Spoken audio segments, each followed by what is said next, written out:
Truthfully, I've never beaten Dark Souls 3 on its hardest difficulty. If you didn't know, the built-in difficulty scaling stops at the 8th total playthrough, or as we call it, New Game Plus 7. This increases enemies' HP pools and damage a ton. For example, Yhorm the Giant has the most HP in the base game at nearly 28,000. On max scaling, he gets close to 58,000, but he's not even a problem because of the Storm Ruler. However, bosses that are in the DLCs, known to be the hardest in the trilogy, become absolute monsters. With all this being said, just like we did recently on the original Dark Souls, it's time to embark on a journey of pain and perseverance to defeat all of Dark Souls 3 on a brand new character that is the lowest level possible and isn't allowed to level up other than reinforcing equipment. I'm sure a lot of you will never guess which boss I died on the most, but if you want to, comment your guesses now and see if you're right by the end. Before we get started, make sure you're subscribed and notified for some particularly unique Souls content coming soon, and more videos like this. So to kick this off, what I'm going to be using to make the game Journey number 8, or essentially New Game Plus 7, is the Grand Archives CE table from Nexus Mods, proving right here that we are on Journey number 8. I didn't think it was relevant to just go and play the game 8 times, that's crazy. So we have to go with Deprived, as a level 1 character is deprived in this game. We can't use the Pyromancer, but we will be using Pyromancy. We will be using a little bit of Sorcery. I wonder if you could guess which Sorcery it would be. You'd probably think the Blue Flask isn't super important on a level 1 run. I mean, I've done a ton of them with barely any type of Blue Flask usage. Usually I would just grab it to be able to allocate the Estus and get one more. But in this case, I would say at least one Blue Flask at all times is good. And the damage on these basic enemies that shoot the arrows will kill you in one hit no matter what. Doesn't have to be a counter hit. I'm sure even if I blocked most of the damage, it would still hit pretty hard. So I'm not going to screw around too much. Most areas are going to be played on this entire run, almost as if I'm speedrunning with the awareness of hitless, not trying to risk situations that aren't necessary. I'm also going to grab this Titanite, since even though a lot of the resources are not going to be going into leveling and I'll have a surplus of hundreds of thousands, if not even over 1 million souls at some point, I'll lose them. Basic enemies will just kill me, so I probably should hold on to that. There's multiple strategies that you could use on Gundyr. Of course, I'm sure you guys are familiar with parrying Gundyr, kind of like I would do on Champion typically. You could also just try to whittle away his health with the club and using the Warcry, though unfortunately he's not going to stagger and just take crazy counter damage like he does on regular New Game. The SL1 speedrun Gundyr with the regular melee weapon, I think actually has some of the fastest DPS you can do out of any starting character. It's kind of a far cry from that, but the main strategy is just trying to rotate around the right side of him, going counterclockwise the entire time. I don't typically switch up until he gets into phase 2, and then we go clockwise, but you'll see that later. There's a lot of dead zones in Gundyr's halberd. If I'm rotating on the right and the handle passes through me, it doesn't have an active hitbox, so this allows me to squeeze in more damage if I want to, though a lot of these strafes and very, very tight timings for movement aren't worth it on this run because you're in the fights for so long that you're going to probably misstep the angle or you're going to mistime a roll anyways later. So basically the whole entire meta of this run is concentration. The muscle memory has to be predisposed already. You can't fail in muscle memory. It has to be there, and just concentration, that's it. In the second part, when Gundyr starts jumping, you're really just dodging his jump as he slams down. This has a slightly bigger area where it can affect you than some of the finer attacks with just the halberd by itself. And of course you have the Puss of Man doing the tail whip once in a while, which I don't think I even saw on this. But we had the overhead with the halberd that you can also strafe under. This one can be a little deceptive because if you're on a decent centered angle and you start to step too late, it'll look like you cleared it, but again, the ground will still be affected, so make sure that your feet are farther away from where the splash zone is on that, and you can just continuously repeat this over and over. I think this fight plays most similar, other than in terms of the distance for our weapon, as the Fist only run that we've done before, and also the Fist speed run. I'd imagine for the mass majority of Souls players, Gundyr's going to be the boss you will probably have the easiest time with. When speedrunning people are asking me, how many times have you killed Gundyr? Probably, again, hundreds of times more than other stuff, because if you don't get a good time on Gundyr, you can't start the run for a world record, right? Now, even though this is level 1, and we can just be very minimalistic using something like the broadsword as a weapon, which you'll see me get pretty shortly, and, you know, going bare minimum with items, just using pine resins and fire bombs, whatever we need to do. It's not going to be that simple on this one. I am going to make a build that is interesting, that does different setups for different things. And so the first thing, just to get ahead of the curve, is going to be doing our tree skip over here. I would say Estus shards probably aren't that important because we can only really count on healing so many times before we die. And in all honesty, if I have to recap this whole thing, I don't think I chugged to survive more than like 5 times in a fight or something. I never saw that flask empty. But we're going to go and get the Silver Serpent Ring so we can boost the soul count every time we absorb souls. Typically on leveled runs, or, you know, even making a PvP build faster without using save files, you would want to boost the soul count with things like the shield that also increases the soul count in Smoldering Lake, Silver Serpent Ring, and then even upgrading that to the +3 version in Ring City. I don't think I'm going to go for the +3 version, but we definitely want the basic one, and we do want the shield, since this is going to safeguard any kind of chance that we lose all the souls, we lose our budget many, many times, and we have to make it back in an emergency. One other really cool thing that's kind of unique to this run is a lot of the basic souls that are small, that don't give you much value on regular new game, are going to go a really long way on this, since all the item prices are the same, and items are what we want. Same with upgrade materials, so we're going to pick up all the small souls that I can at least remember or justify, given that it could be dangerous in certain areas. We're going to go through High Wall. We're going to take the hitless path instead of going through the path with all the pokey spear guys, through the Mimic Room, and you know what? The Tower Bonfire is probably a good call too, because I want to rescue Grey Rat. After an absolute circus of an adventure with that Crystal Lizard right there, and the squad that's hanging out on the roof, we got the Raw Gem, and that's super important because Raw Gem boosts the base damage of our weapon. Since we can't level, there's no scaling introduced. It's quite possible that this excursion to extract Grey Rat was the scariest of all time. And even then too, even beyond the grave, even after I died, the enemies were still asserting their dominance in phantom form. Like, my ghost was watching them just continuously destroy my grave of where I died. Scary.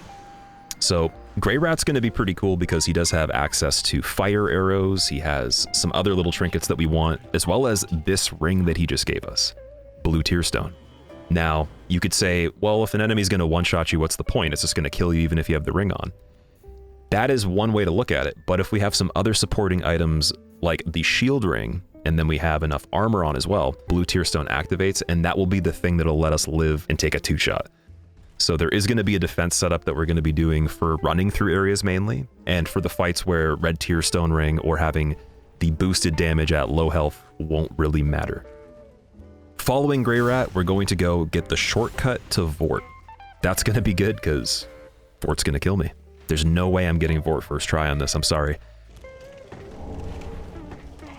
There was no practice or prep, it was just all the runs we did before this in the last few months, which was few and far between compared to when I was in the heyday of this game. Say hi to Grandma, but don't kill her this time.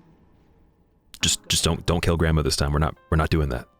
Be careful. The thing with Vordt that is challenging is nothing to do with the first part of the fight. I would say every single movement he does with his hammer, for the most part, can be strafed in some way, or at least easily dodged into an area where if you even stand still, the following combo will not track. So there's a 3-piece that ends in an overhead that kind of follows this trend.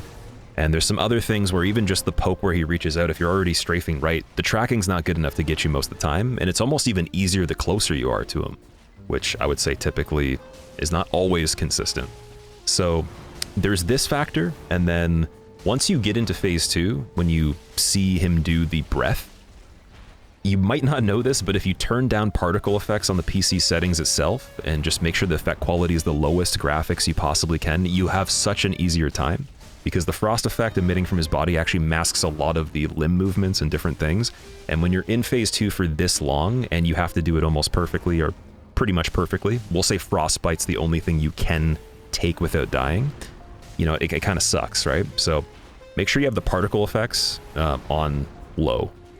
There's a particular ultimate formula for Vordt to just be safe all the time, at least if you perform it well, where you never get caught in any type of slide that he does. There's no weird foot hitbox that gets you, and then even with the follow-up attacks, you have a lot of time to see them.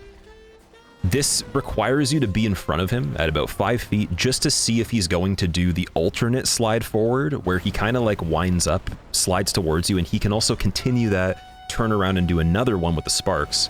This gets confused a lot of the time with the triple dash. Triple dash always has a back step, or it literally just kind of zooms at you. There's no wind up really.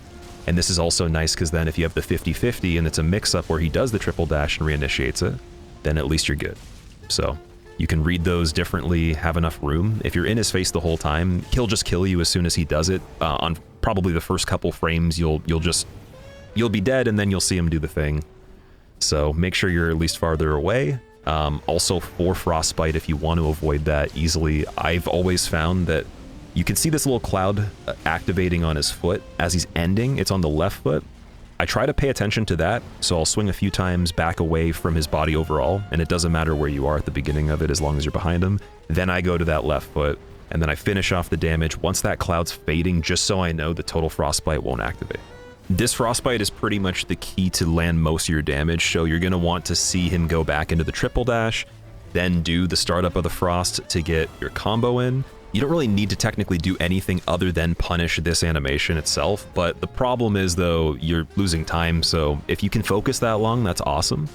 I would say anything where you're squeezing more damage in and other opportunities between in phase 2 is starting to get to the territory of aggressive, because as soon as you recover and then you only have enough stamina to make one more choice, you might have to be on an angle or roll twice to correct yourself if he pivots, and with these swipes where his whole body moves and it does the 1-2, I find it's even better to stand off axis and try to kind of do a semicircle around him so he tracks you incorrectly and you don't even have to dodge at all. Then you can go up, hit him on the toe, back up away, and then you're already at that 5-foot distance for the setup. And if he does more of the slashes, if he does something else, it's a lot easier, it's a lot more straightforward.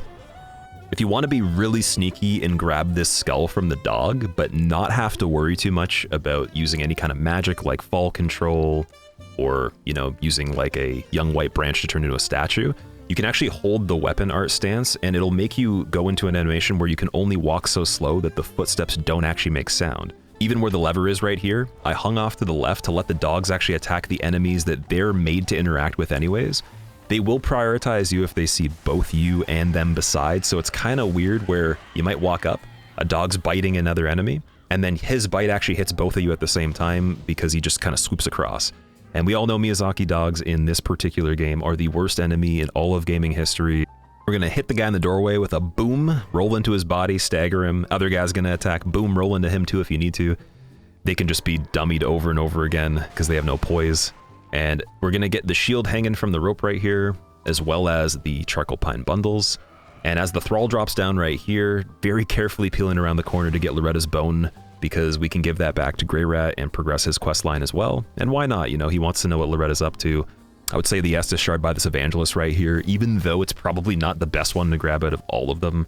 Still gonna try to get that, and then we have a literal army chasing us. The sounds coming from behind me in this section and the fact that it's already frantic as is just kind of scared me a little bit more than normal. So I was rushing to get this other treacle resin, get down that staircase, and just get through the back alley section very quickly. Again, picking up Titanite shards along the way, and whatever else I can get that's a basic item, because regular souls are boosted. Young white branches are actually kind of useful in this. We will be using the Manirathil, and just in case I die, I want to have a repeat.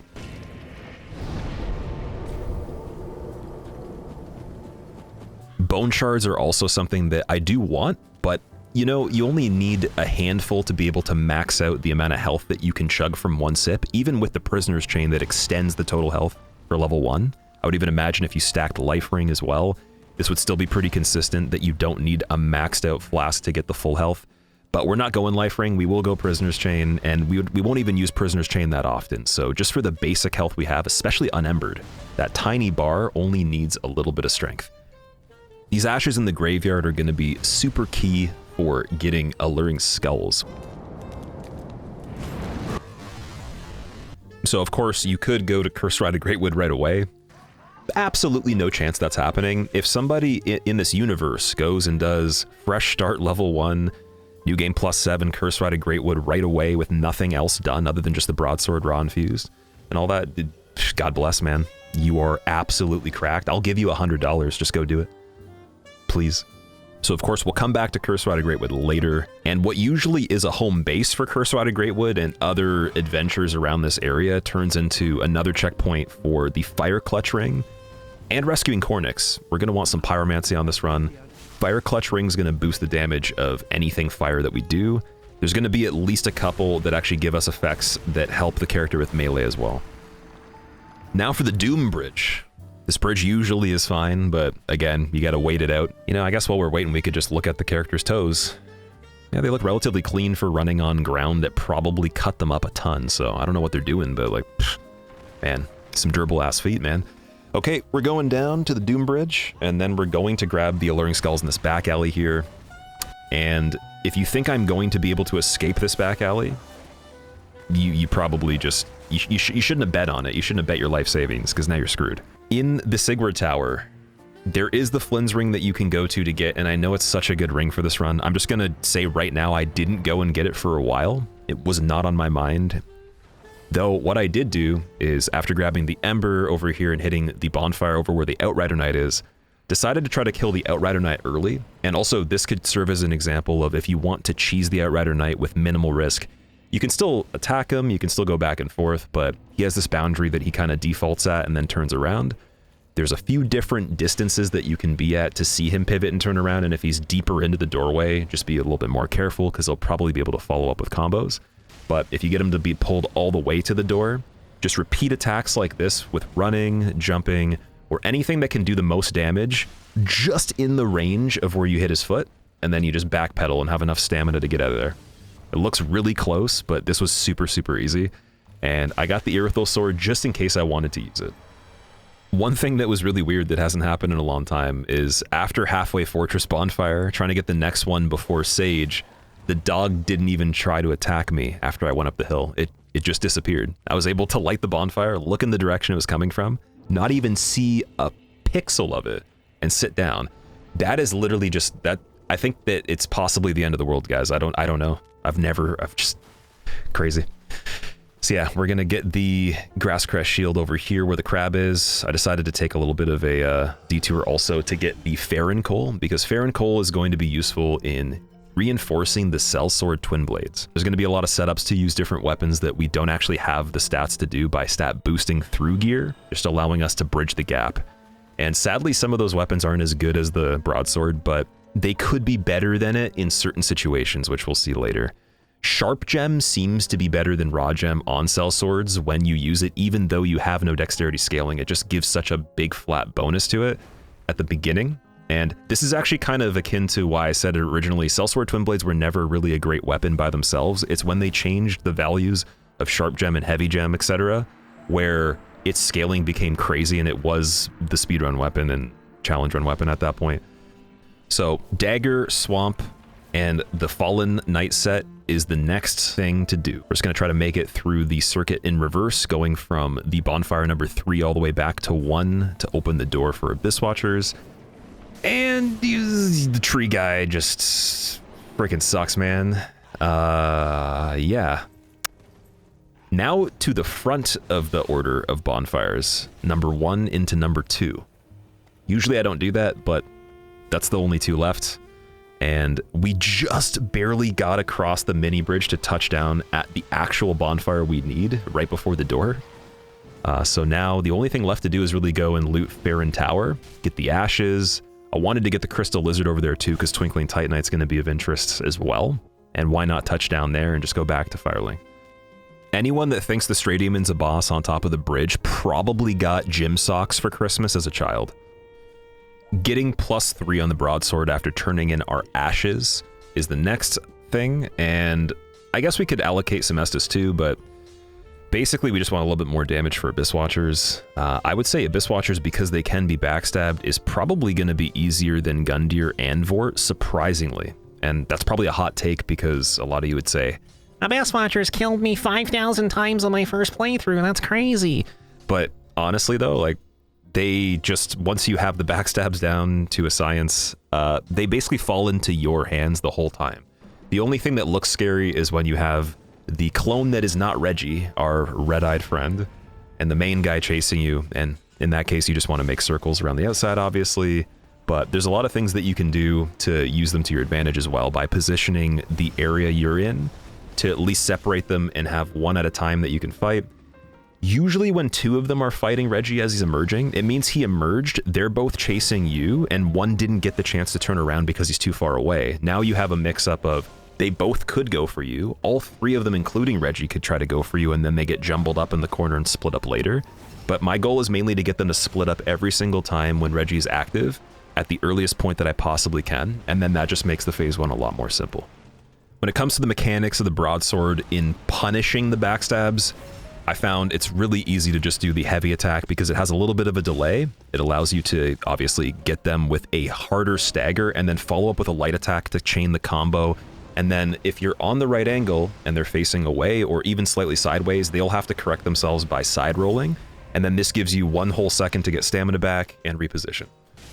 There will be times where just doing the heavy attack by itself without that light follow-up upon them waking up from the backstab is better, just because then it gives you more time, and you might have gotten yourself into a situation where you're kind of overriding the stamina. I'm going to reference this again at the very end of the video, but the way I like to look at these fights is obviously all the mechanics and what you're pushing the buttons for and doing, the plan is already arranged. That's already in the pot, it's all mixed up. But then there's a red light, green light, and there's a yellow light. Green light means that you have pretty much the perfect opportunity to do your attack, and even if you did the attack and then kind of waited a little bit and hesitated after, you still would escape. This is possible on some animations that are tight if you're really good, but let's say it's a really, really relaxed animation and it, you know, gives you extra time. That could look like you just walked up and attacked them once. Maybe you could have squeezed in 3, but you did 1 and you're in the green. If you're in the yellow, it means that you're going to have to basically dodge frames later as the next attack's already coming as you're finishing your recovery of your attack. This is still possible, and you can pull this off 100% of the time if you're good, but you don't want to go that close to the wire all the time with certain enemies, due to the fact that there's other things at play, like AoEs that outrange where you're actually going to be running in the future, or things that will trap you because you didn't position yourself ahead of time. Since Abyss Watchers doesn't have much of this, it's not a big deal. And then I would say obviously red light, as most people can agree, you probably got greedy. Or you just hesitated mentally and didn't do something quick enough. Which, it happens, that's happened a ton of times on this run for me. And it'll happen forever. All 3 of them are all going to be relevant, but you're really wanting to stay in green and yellow as often as possible, but also know what state the animations and the trade-offs are in. But that's Abyss Watchers in a nutshell, and now we can move on to Wolnir. So Carthus Milk Ring is going to increase our dexterity by a little bit. The obscuring of the rolling actually kind of sucks on this because visually it trips me out if I'm trying to pay attention to a lot of things going on, and also my character position and, you know, the animation it's in is part of that. It disappearing in between doing things doesn't help me, and it's very distracting. I don't know if this actually affects anybody else when they're visually looking at the game, but let me know. One thing I think they could have done is just make Carthus Milk Ring a more nerfed version of Hunter's Ring where you have a smaller dex boost, and then allocated the visual effect to the Carthus Blood Ring that actually boosts iframes. So not only does it have the cost of boosting the frames, so in my preference it would have the visual downside, but they also nerfed the frames it gives you, so it'd make it a little bit more balanced at even just 1 extra frame for the trade-off that you have to, you know, have this visual thing going on. And I know a lot of people like it, so I think that would be cool. Getting all the large shards that are pretty reasonable is something that's important for later, since when we link up with Smoldering Lake post Wolnir, or if we decide to go there sooner, I am able to just complete the weapon upgrade path a lot more and be ready to get to the Titanite chunk section of its ascension. All right, I was kind of screwing around with you guys right there. If anybody in their right mind thought I was going to challenge Wolnir without going to Smoldering Lake first, whatever Kool-Aid you sipped on, the residue in that pitcher was literally from the 1800s, and it probably had fungus that was from Mars or something. That's crazy, man. Smoldering Lake is pretty simple, since the ballista probably would kill me on new game if it hit me directly anyways. A lot of the times it's a counter hit because you're running, and yeah, so you just want to be careful for that. That's very basic. We're gonna go loot the cave, and then I do want the Shield of Want because it does increase the soul count total every time we kill an enemy, on top of the Covetous Silver Serpent Ring, and it's so easy to do the swap for it. With the Sandworm, I wanted to show off a method where basically, if you want to try to go and, use his animation as the signal to run past him, you can do that. The alternative is just being so aggressive that as soon as you trigger its emergence, you just keep going. And that means that you're at the whim of the ballista's sequence, whatever it may be.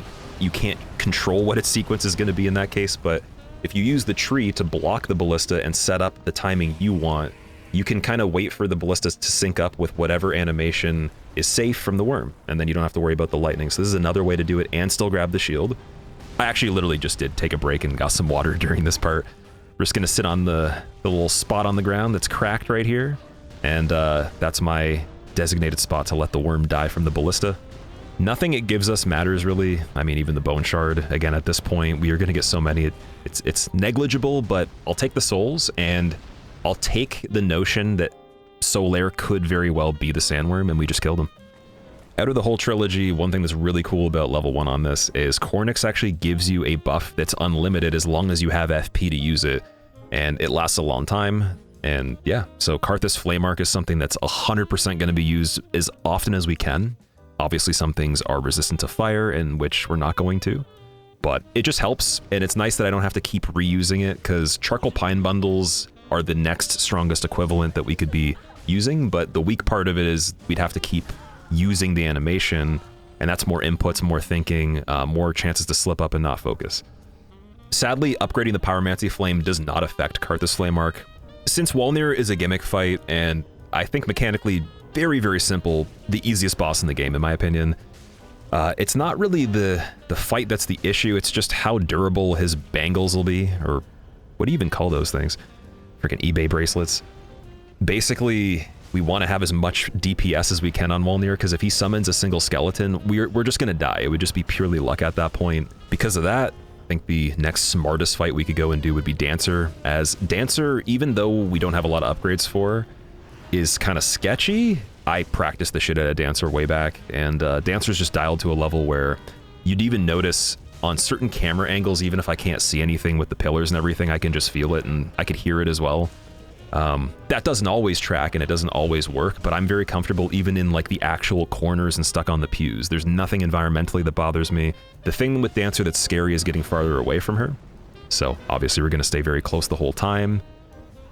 Now, when she does her transformation for phase 2, we are definitely going to do the speedrun method of hanging on her left side and hitting her while she's in Beyblade mode a little bit, trying to dodge the final sequence of the 2 spins, but then the nice part about that is we're already behind her, so way less of a likelihood that the positioning in the arena is going to be inconsistent for the following X amount of combos, and also no chance she can do anything long range that's frontal, because we always want the side attacks or we want the back attacks with Dancer. You can totally go and dodge through the circles that are dark on the ground she creates.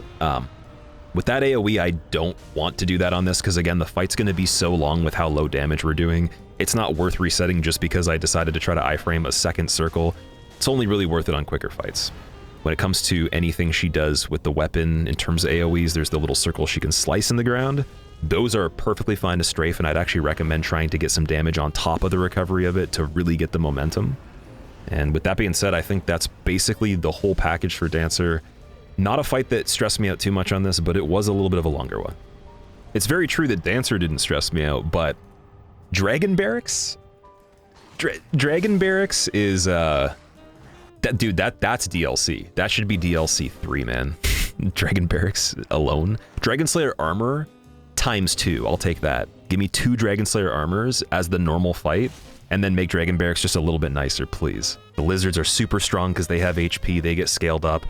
And this really cool interaction happened where I feel like, is it fair to say that this crystal lizard and this ninja were a boss fight of its own? It felt like a double boss fight, dude. The lizard can't even attack, but just going back and forth ping-ponging them and trying to like keep the dude from being able to do an animation that's quicker than mine with his knife, because he is gonna probably beat me in a lot of cases. That was really exhilarating. That was like one of the small moments in this that were just so funny I had to leave it in. But beyond that, now that we're going up through the area where the staircase is, there's nothing we can really do for defense to save ourselves here. It's going to be a straight one-shot, and this is the area where typically on any run I do like a hitless method of matrixing everything. There's no slowing down, it's just a one consistent swoop. And I actually even got the item cancel on the ledge.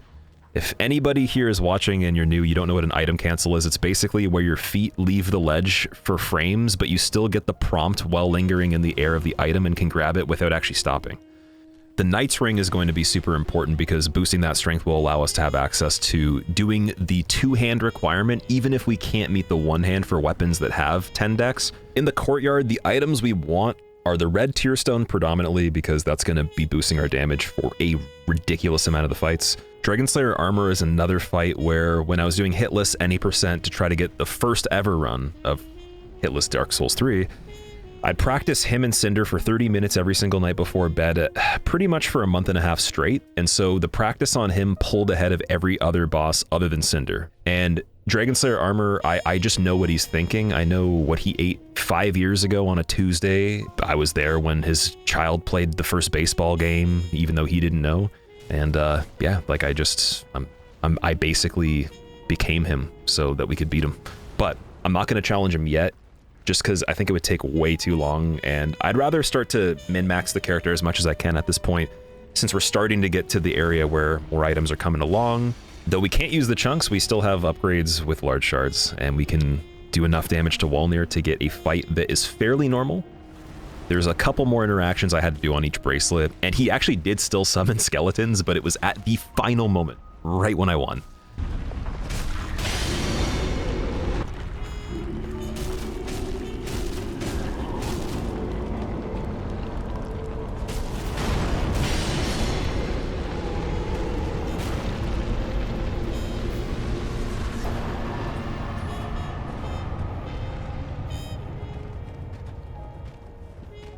Thank God it was only one try. I hate running back to Wolnir, and I just don't like doing him more than once. He's basically a cutscene, so just remove him from the game or make him stand up so he can step on us. Crystal Sage on this run impressed me more than I thought I would impress myself. I genuinely have never played the Crystal Soul Mass method this well multiple times, and it makes me wish I could have when I was actually needing the time save on it, doing speedruns. For anyone that's not aware of how that works, on Sage, you can get him to spawn Crystal Homing Soul Mass, and the thing is, he can't actually teleport like he normally does after attacks until that Soul Mass is gone. The Soul Mass has a tracker on it, and so if you're off axis or off center, it can't fully release, only some of them will be able to, and it's going to maintain over his head as you're hitting him and rotating. If you continue to keep doing that, you'll get so much more damage and he won't even be able to do anything at the same time. This is kind of finessed, and it's not easy. You also have to know that you're losing momentum on it, or you're kind of falling behind. So if you see him kind of turning more centered towards you, then you have to compensate for it by sprinting for a little bit to go back into the position where he starts to search for you again.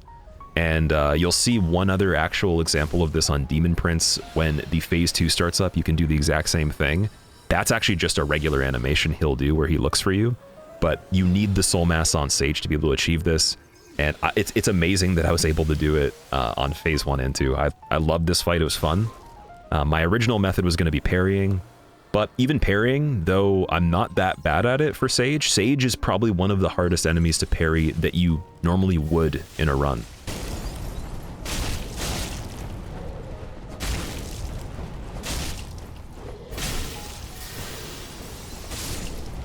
You'd think the guy that's protecting the ashes, granting us the shield ring, would be less obvious when being stealthy here. I mean, we just explained that if you use the L2 button to try to tiptoe, it makes the footsteps silent. It doesn't make you invisible. This guy's absolutely stupid, but I was able to still get the ashes, no problem. And I think he's just mad that I made memes about him in one of the other videos, so no big deal. Cathedral is a ton of fun on runs where you just die in one shot, but considering a lot of the methods I'm using rely on being very, very accurate maneuvering the enemies, I think you're likely to die on a regular level 1 run anyways, since you got Wardens, you got the Thralls, you got the exploding Kamikaze guys. Those are 3 enemy types that are a little bit more challenging, so combined in short areas, small corridors, ugh.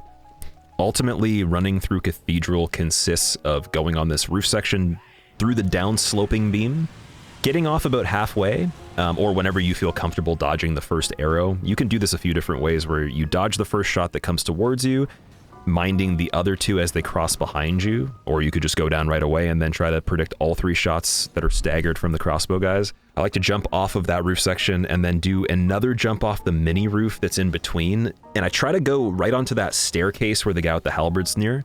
This just helps gap enough space where if anything's going to catch up to you or even he's going to give you a problem, you have a little bit more breathing room because you're really far into the whole pocket over there. And then when you see the first Grave Warden, run like hell. Get that door and then possibly die. But I didn't. I got lucky. So even though the guys blew up the Grave Wardens, they never die. The kamikaze guys are the tryhards. They don't realize that if they just honed their skill and practice for 5 million years, they could just blow up and they could destroy the whole game and Miyazaki, and we would never have had Elden Ring. So good thing that that happened, and it was more tame. Gonna go down, get the lift, and this is another big dum-dum. So Grave Warden chases me. He knew that my fate was supposed to be at that door. He's out for blood. I go on the platform and I'm like, yo, I'm gonna just like kind of deal with him in the meantime. I'm not gonna straight up kill him because it'll be really hard to, but we'll just deal with him, delay it, and wonderful.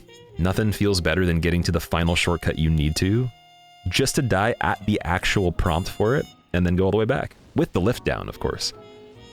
I think I was so insulted by the situation with the Grave Warden that ducking back over to Gael and getting him to take us into the painted world is just, I don't know, it's a little bit nicer. I can get the first bonfire, and then once I got there, I realized, oh, there's materials here. There's upgrade materials. And not only to mention upgrade materials, there's the Titanite slab that someone was giving me grief about in the comments before that I didn't grab, and I could have. Oh no. How dare you not get every single item that someone said in the comments? Well, you know what? This is that kind of channel, so if you guys have any feedback, just tell me I'm terrible, tell me what items I should have got, and if it makes sense, I'll do it. I am going to get that slab this run. We need plenty of slabs. Amongst the Twinkling Titanite and some other various suspects, we are now on our way to just set up all the bonfires in the first DLC. I might not go down to Grave Tender yet. I don't know if that's necessary, we'll see. But one thing I really like doing every single time is just being goofy and doing the scream skip, and what better way to do the scream skip than to lead up to it with the goofiest traverse down this little icy slide. I didn't even know you could get up on the side right here, so maybe we could just do the whole thing on the rocks.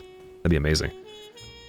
For scream skip, if you don't know what that is, if it doesn't work, you'll slip right off, or even worse, you'll slip off the side and die.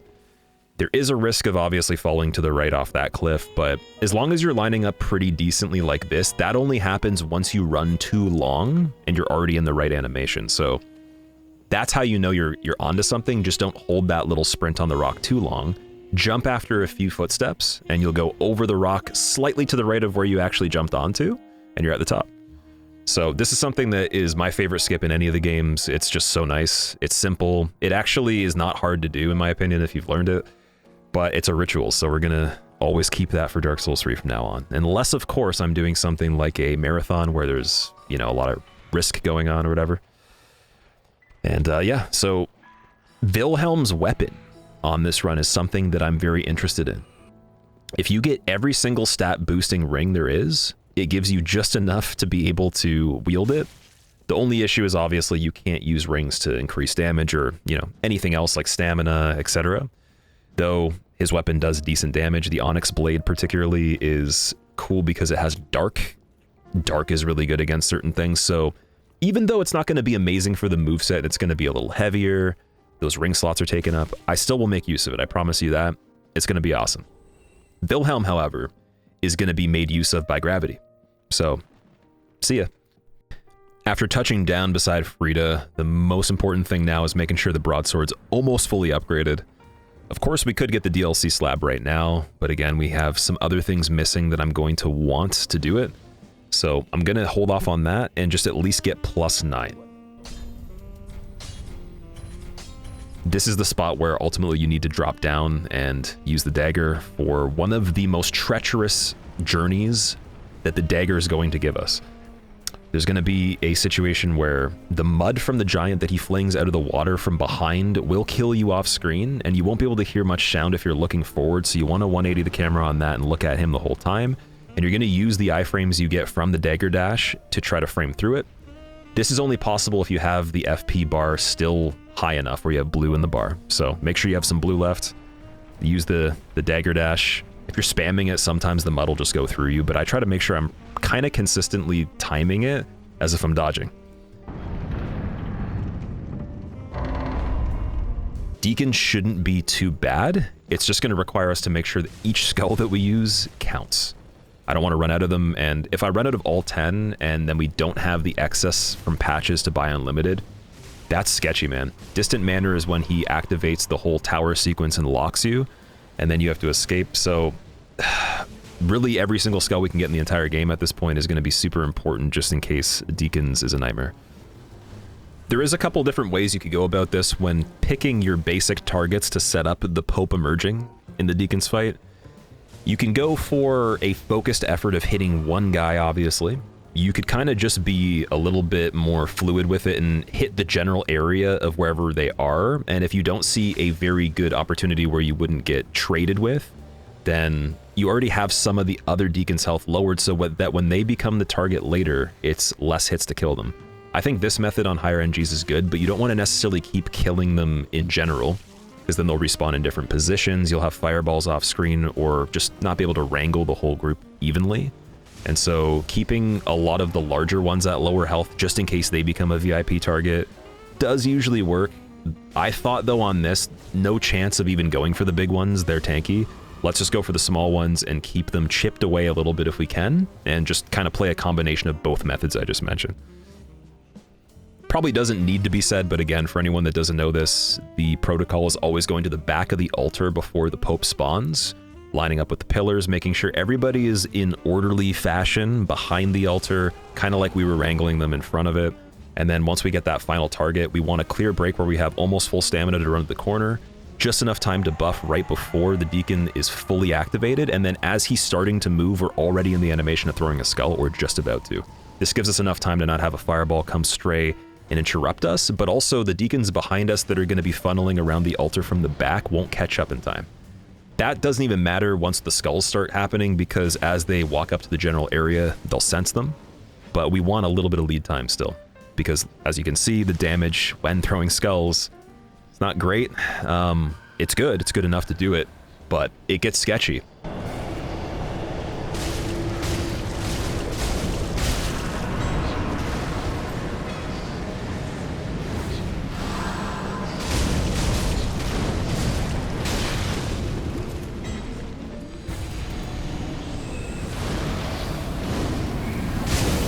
It gets sketchy enough where the curse actually activates the bar, and the bar builds up.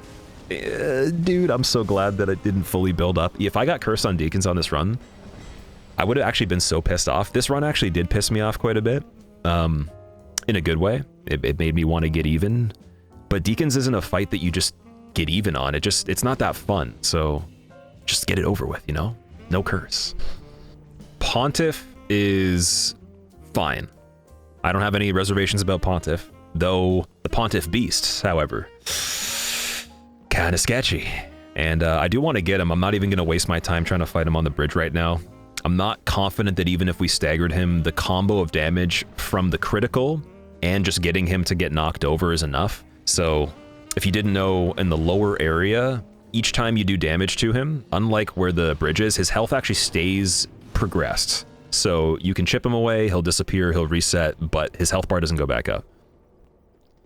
Wait, before that though, we gotta call upon Old Man Jenkins to guide us. This run's simply not just about technicality, it's not simply about knowledge on game items, it's about wisdom. And I don't have much wisdom, so I think Old Man Jenkins is super wise. Look at the way he even just interacts with this knight right here, this Pontiff Knight. He wants to beef so bad, but he just spits some wisdom. He's just like, boy, be well, move forward, pay no attention. And he just completely just doesn't. It's like he literally has amnesia, and we Men in Black mind erased him, even though he saw me and he was going to kill me. Old Man Jenkins is the only one that can provide this kind of, I guess, certainty, we'll say. And it's at this point that I get a little bit impatient. I try to break away from Old Man Jenkins. I'll usually become the regular character again, and then I'll run through everything. And it's one of two things that happen. We get the Pontiff Pyromancers, or whatever they're called, that do the fire trails. They intersect. They loop back over top of where they're coming from, which is kind of glitchy. It was a huge crux of a lot of runs that had resets in them in the early days of this game. And so I'm going to stick with Old Man Jenkins, trust in the wisdom. We're going to just scoot around the outside of this little fountain area, and we're going to wait for these little werewolf guys to go by. The one still has that premonition like that Pontiff Knight did that he could beef with us, but he only looks for a second.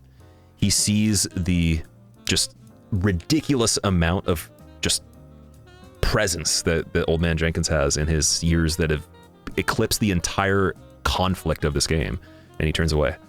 And then we break out of it because the fire trails are coming. Luckily, I would say this crystal lizard's not really important. Sometimes I'll go for it, but we don't have to worry about that. We're just going to go right into the other two Pontiff Knights coming down this little slant here. And then we're going to go and get the Church of Yorshka bonfire. That whole endeavor right there is the hardest part of Irithyll, bar none. I wouldn't say there's any other running section that even matters, just because when we start cracking out the skulls for the dogs and the stairs, that would typically be the most involved, but it just mitigates a lot of the risks. So thank God that's done, and it was that simple. This is why young white branches are amazing, and I think holding more than one of them is actually kind of key, because you could start with it, and you could have one. You could pick up one, but if you have like 3 or 4, you can die on that part where the Pyromancer gets you with the trails, or maybe you couldn't dodge the interplay of both Pontiff Knights, and you still get to have another chance to stealth all the way up to that point at least. And I do believe there is a way to fully stealth this area. I can't remember. Let me know in the comments if you guys know the route. Maybe link a video. If I was doing some sort of run where maybe it was like item randomizer, or like a deathless where the character was leveled, I would probably go and do Yhorm first, just because even though the scaling is max, we have the gimmick of the Storm Ruler, and that also scales with the new game cycle. So even though he's going to have, what we said in the beginning, 58,000 or so HP, the Storm Ruler is going to hit way more damage, and it'll be proportionate enough where it's easy. So Yhorm could be just something to knock out of the way on this, but since he doesn't really give us a bonus of souls that we could use right now for anything in particular, I don't need to kill him right now. We're just going to go and do Pontiff and see what that is like. So I have to get the shortcut for him, because there's no way I'm running the stairs with the dogs more than once, wasting the skulls and then being screwed later. Also, it's likely that, again, I can slip up, since phase 2 will be a big duration in this. I'm definitely going to give a little bit of my thoughts on the strategy for Pontiff, but check this out.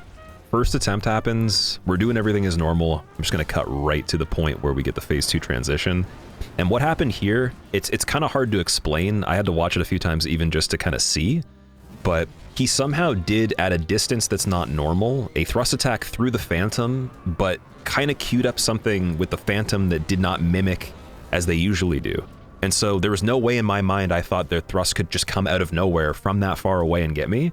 But again, it kind of speaks to why the shortcut's super important.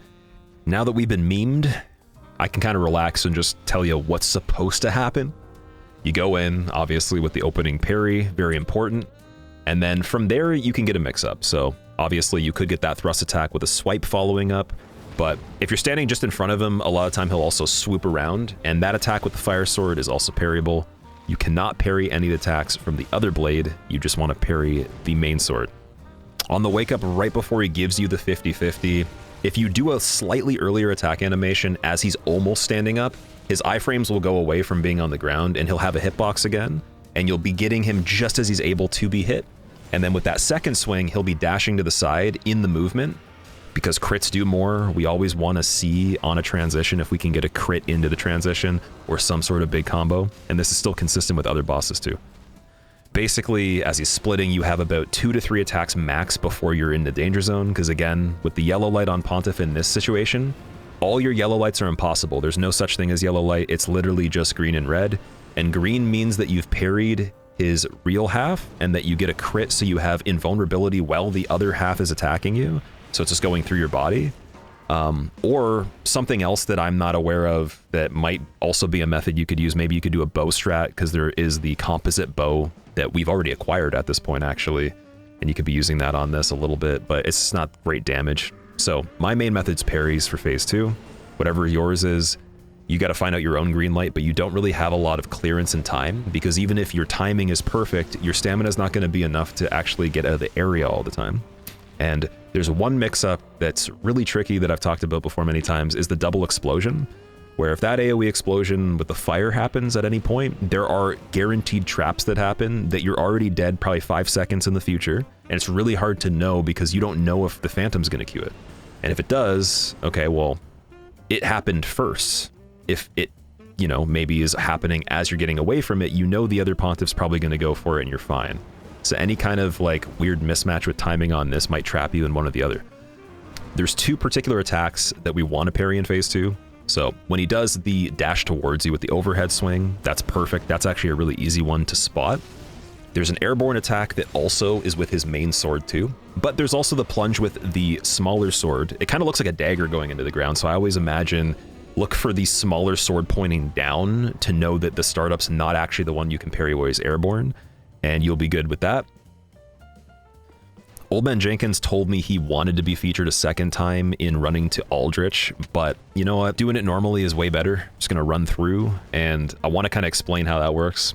First Silver Knight's gonna pivot, he's gonna turn towards you. Any shot he does in general, if you run this line, will not connect. You're gonna try to basically do a roll recovery off the down beam, and then the next Silver Knight on that left side that has the final shot and the final angle going down to the last staircase before the lever, we'll shoot into that hallway at the very last second, so just roll on the small staircase. And not only just will it go through you sometimes, but like it'll also just probably track and hit the wall, so that's all good. And you could have a little bit of a taste of the Matrix 5 if you want to by doing that yourself. Grabbing the Ember by the lift is always nice because Embers on this will dwindle fast. And it's ironic too, because even Embers in this run, though they help sometimes, they're not as useful as they usually would be because they'd extend your maximum health. We're going to get killed in one shot from things even without a counter hit with the Ember, and also rings that boost the health from some things. So we would have to specifically know the damage that we get is low enough where the Ember can be combined with the Shield Ring and Blue Tearstone like I was talking about before, and that's a third item to stack on top of our defense setup with some heavier armor like the Herald set we've been using. It's probably a good thing I died in the Anor Londo section right before Aldrich, just because I wasn't going to go in and do Red Tearstone, and why not?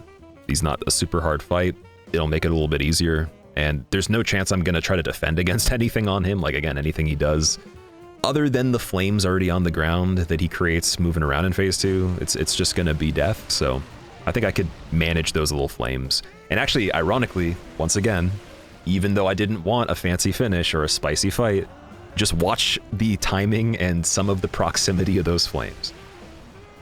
I believe the mass majority of you know how to wrangle Aldrich, but if you want a really easy method to remember exactly how the magic is going to work on phase 2, it's basically the pillars, and this is consistent even for phase 1. He's always going to pop up opposite to where you are diagonally. So if you're lined up on the left side behind the middle pillar, it'll be on the right side back diagonal angle. So you can always just go over that line that divides the room in half, imagine it's there, and then pick left or right, and then just look the opposite direction of where you're standing and just run towards there. The thing is, when the magic is introduced though on phase 2, this changes a little bit with how you time it and also how you pivot and angle you're running. So he spawns basically like the little orbs, whatever. If you're really close to him and you were running away from those orbs, they're going to track you a lot easier. They're not as far away, and they're slightly heat seeking, so basically you want them to be farther away from you when you're strafing.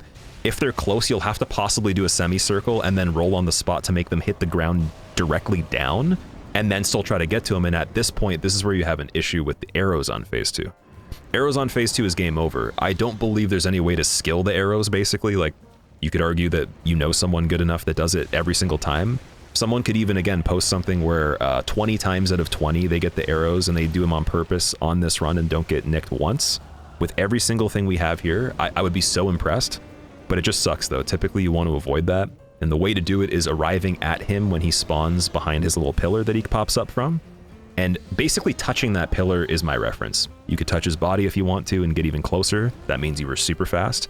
But let's say you know you're not going to make it by just sprinting. Just do a jump.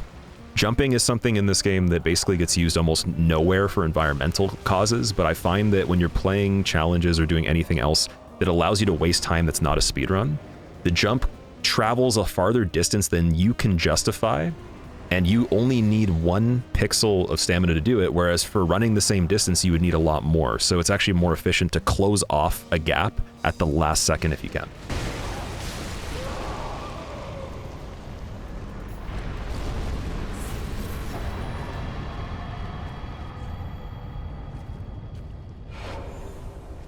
I grabbed the Sun Princess ring just for health recovery because we're going to be stacking it with 1 other item, and it might help, though we'll see if it even really gets any action. I think most of it's going to be environmentally as I'm running through. Like I said, if I had that defense set up once again, can have the enemy hit me into blue tearstone range with a full ember, shield ring, blue tearstone, and then if Sun Princess is also running, it just might help a little bit to have that passive healing when I can't chug, though it is very, very minimal. This is my very first favorite reverse Big Dum Dum. It was actually a 5-head play. You don't know what 5-head means? It means it's bigger than 4-head. Big brain. We somehow got away from Ratatouille in the squad with no skulls, all the siblings included, and then also not only that, we got the official original rat cam activated with the ledge traverse and the gargoyle at maximum just, you know, scariness.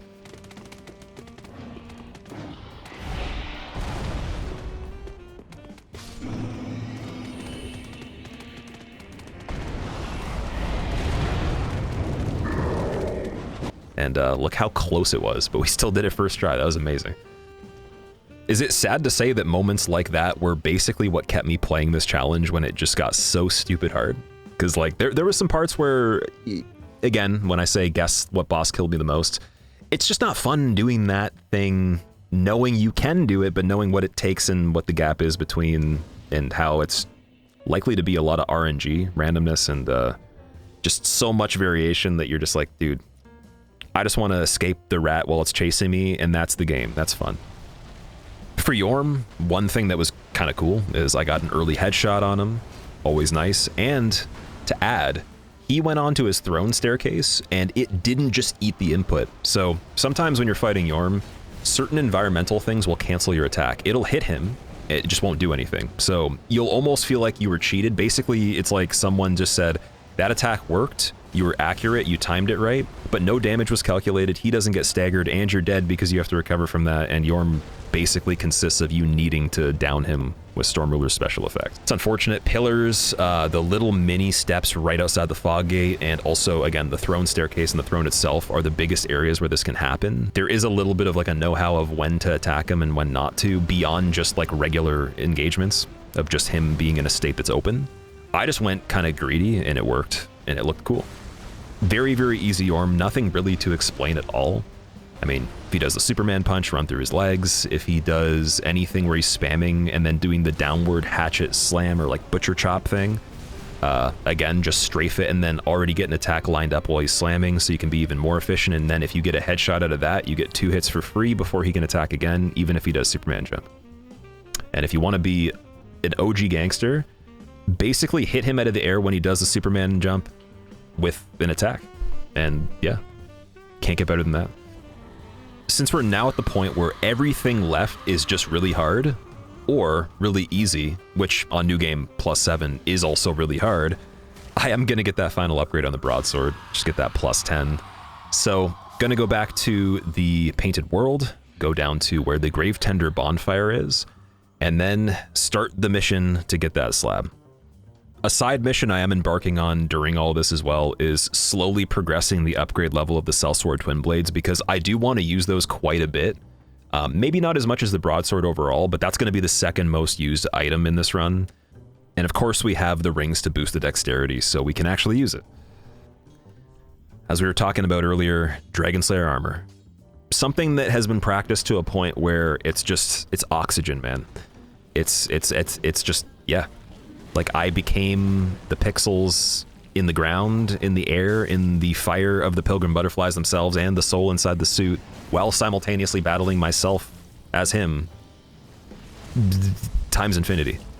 There's nothing on this fight that's surprising. The craziest thing I've personally seen is when I was doing a blindfolded run with my buddy Cheese, and he fell off the bridge.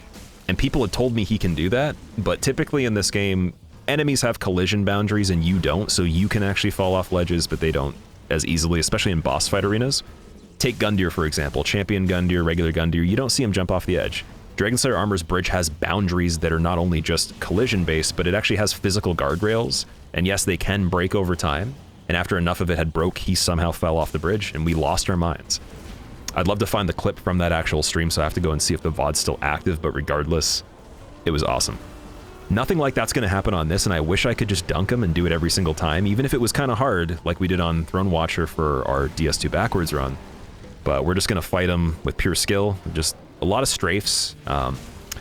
Mainly what you're looking for on this, as the hardest situation in general, is when the Pilgrim Butterflies are active, and one of them is doing the biggest possible projectile it can do. It takes a little bit to charge up, so you're going to be listening for that sound while fighting Dragonslayer Armor, and paying attention to where you are adjacent to the fountain. The fountain is going to be the thing that's going to block this explosion, but if the other Pilgrim Butterfly on the side that's not doing anything starts a laser, that laser is going to go where you were walking X amount of time ago. So let's say it tracks you 3 seconds in the past. So pay attention to the difference of where it's going to land, but still stand always near that fountain no matter what. So like a lot of people might panic and be like, I'm going to move really far away, then move back. Try to stay in a very tight area around the fountain. You could even run it in a circle if you wanted to, if you have enough time to loop around before that giant meatball attack hits the fountain and explodes that I first mentioned. But let's say you're being hit with the giant meatball, and then there's small meatballs coming from the other Pilgrim. So you're going to have to continuously keep moving, obviously, to not get nicked by them in one direction. Then at that point, I would say you're really trying to do it where you pull back enough to start the tracking of the small projectiles, so that when it initially begins, you move the whole duration of it, and then you end up just past the fountain at the end, and then double back if you need to. This is obviously a lot, and I wouldn't say anybody needs to necessarily play Dragonslayer Armor at that level, but if you wanted to do a run where you needed to survive for maybe a half an hour or longer, and you can't make a single mistake, or maybe again you want to do a hitless run where you have to generate attempts that require no mistakes on the successful run that you've just played an hour and a half to get to that point or more or whatever, you definitely want to know those things, because they'll happen in runs that are easier too.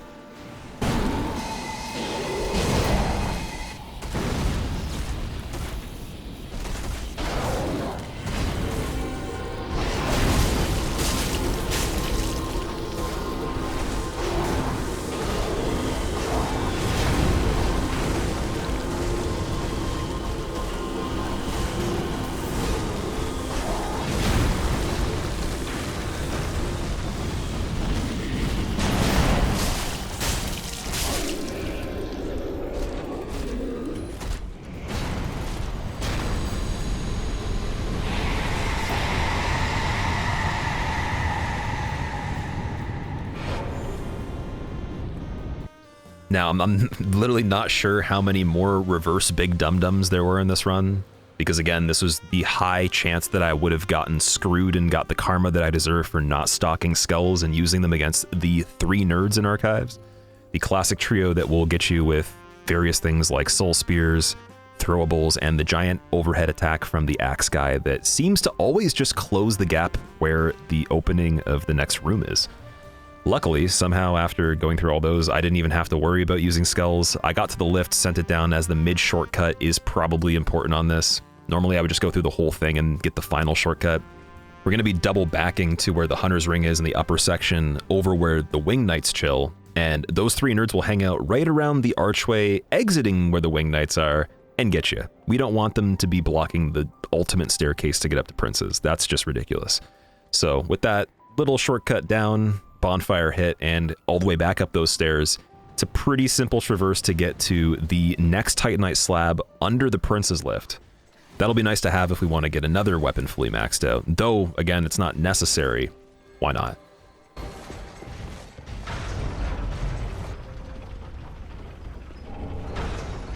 I probably should have known it wouldn't really work, but I did the tankier setup with the Herald set on Princes, mainly for the medium roll distance, because I like to be able to roll shorter and not overshoot where I want to end up behind them, since a lot of the time you're behind Lorian, obviously.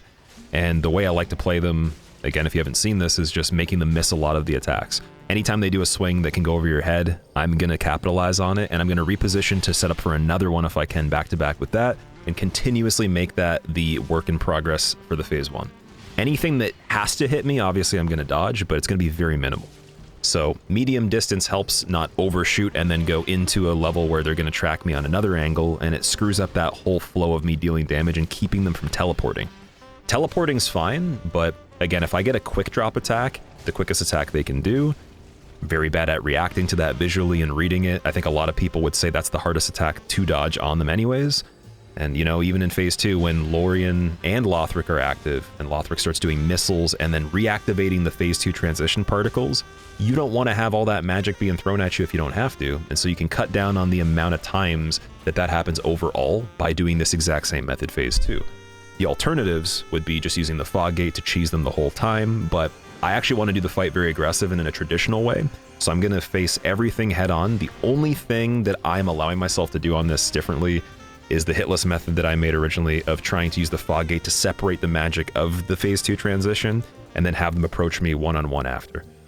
Sadly, the full HP setup with the Herald set didn't work out too well, and I realized I probably should just go with Red Tearstone Ring. It's going to make it quicker, and again, anything they hit me with is probably going to kill me. So, over to the rooftop by Dragonslayer Armor for a quick health reduction near the ladder, and we can just go in with the original caveman look we started with, that we came into this world bearing, and try to lay a smackdown on those suspicious brothers. The last thing I could really include about princes is if you want to get better at trying to maneuver them, making them do attacks that miss you and manipulating their AI as much as you can, pay attention to how often I lock onto them, and at the point where I stop doing that, and I free aim the character and then reposition again. This is going to be pretty key in figuring out exactly what you need to do, because you can't do this while locked on the whole time, in my knowledge. And if you do it locked off the whole time, you have to do way more inputs with the camera that I just feel like that doesn't make any sense. Ironically, on that note, there is a video coming up in the future where I'm going to be talking about an alternate control scheme for one of the games in the trilogy for a certain reason, and I'm going to be going way in depth with mechanics that some of you have never even seen, and that I've never even been able to perform on this channel to do things that I was actually known to do. It's a little bit less known and it's not as popular, but I'll get onto that and you'll see that upload very, very soon. The reason I bring this up is because that control scheme in particular is basically rolling with one of the triggers so you can use your camera at the same time. This doesn't matter what button you replace roll with, you just need to have simultaneous control of the camera. And then if you wanted to go locked off on princes, maybe you could track them the whole time if your thumb was smooth enough. I think claw gripping it and doing it this way just doesn't feel the same.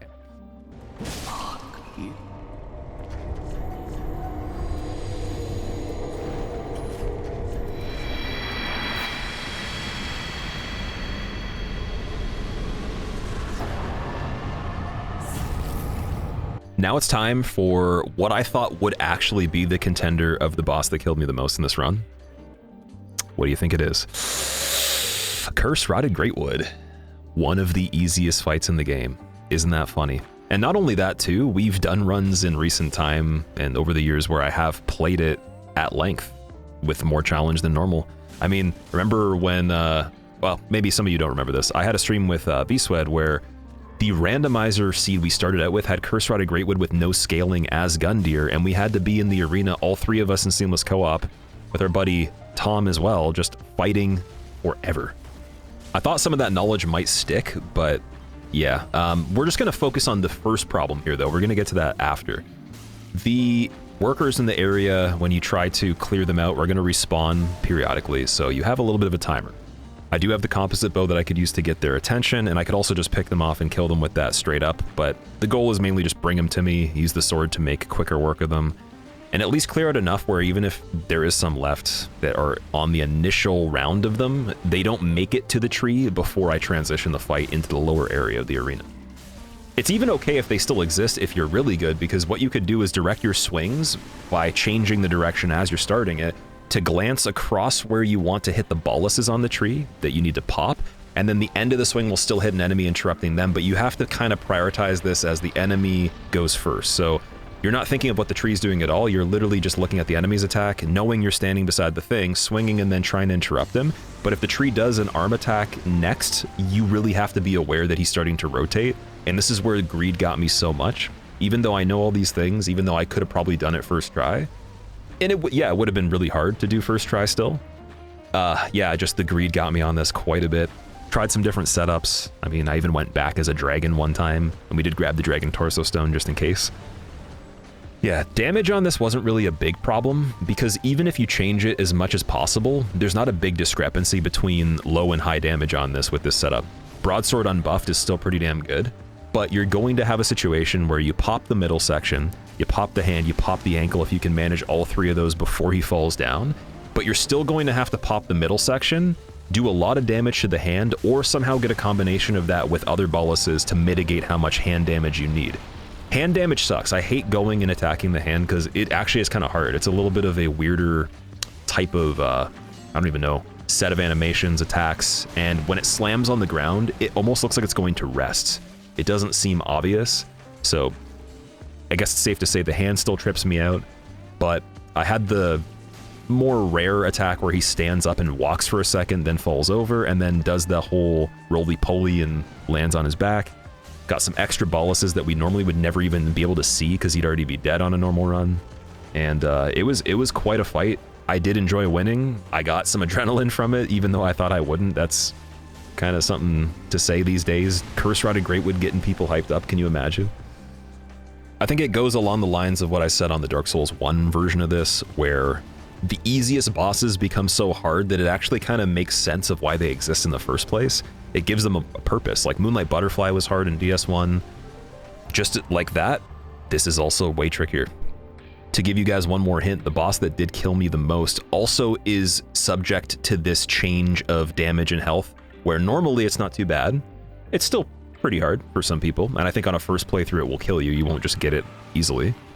But with a lot more scaling, it's so maniacal that I don't even think I figured out a strategy to do it. I think I actually kind of just got lucky still. It doesn't really feel like I had a grasp on it at all. It's terrifying.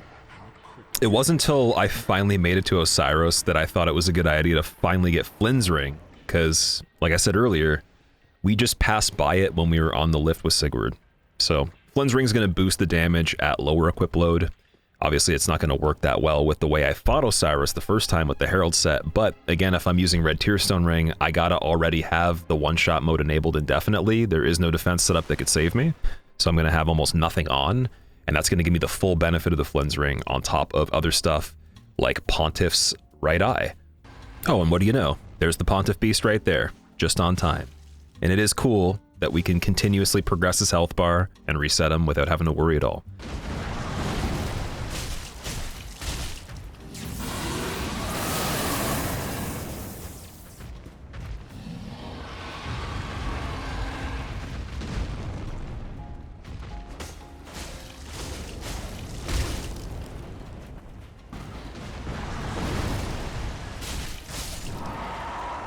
Super easy to kill him in the doorway.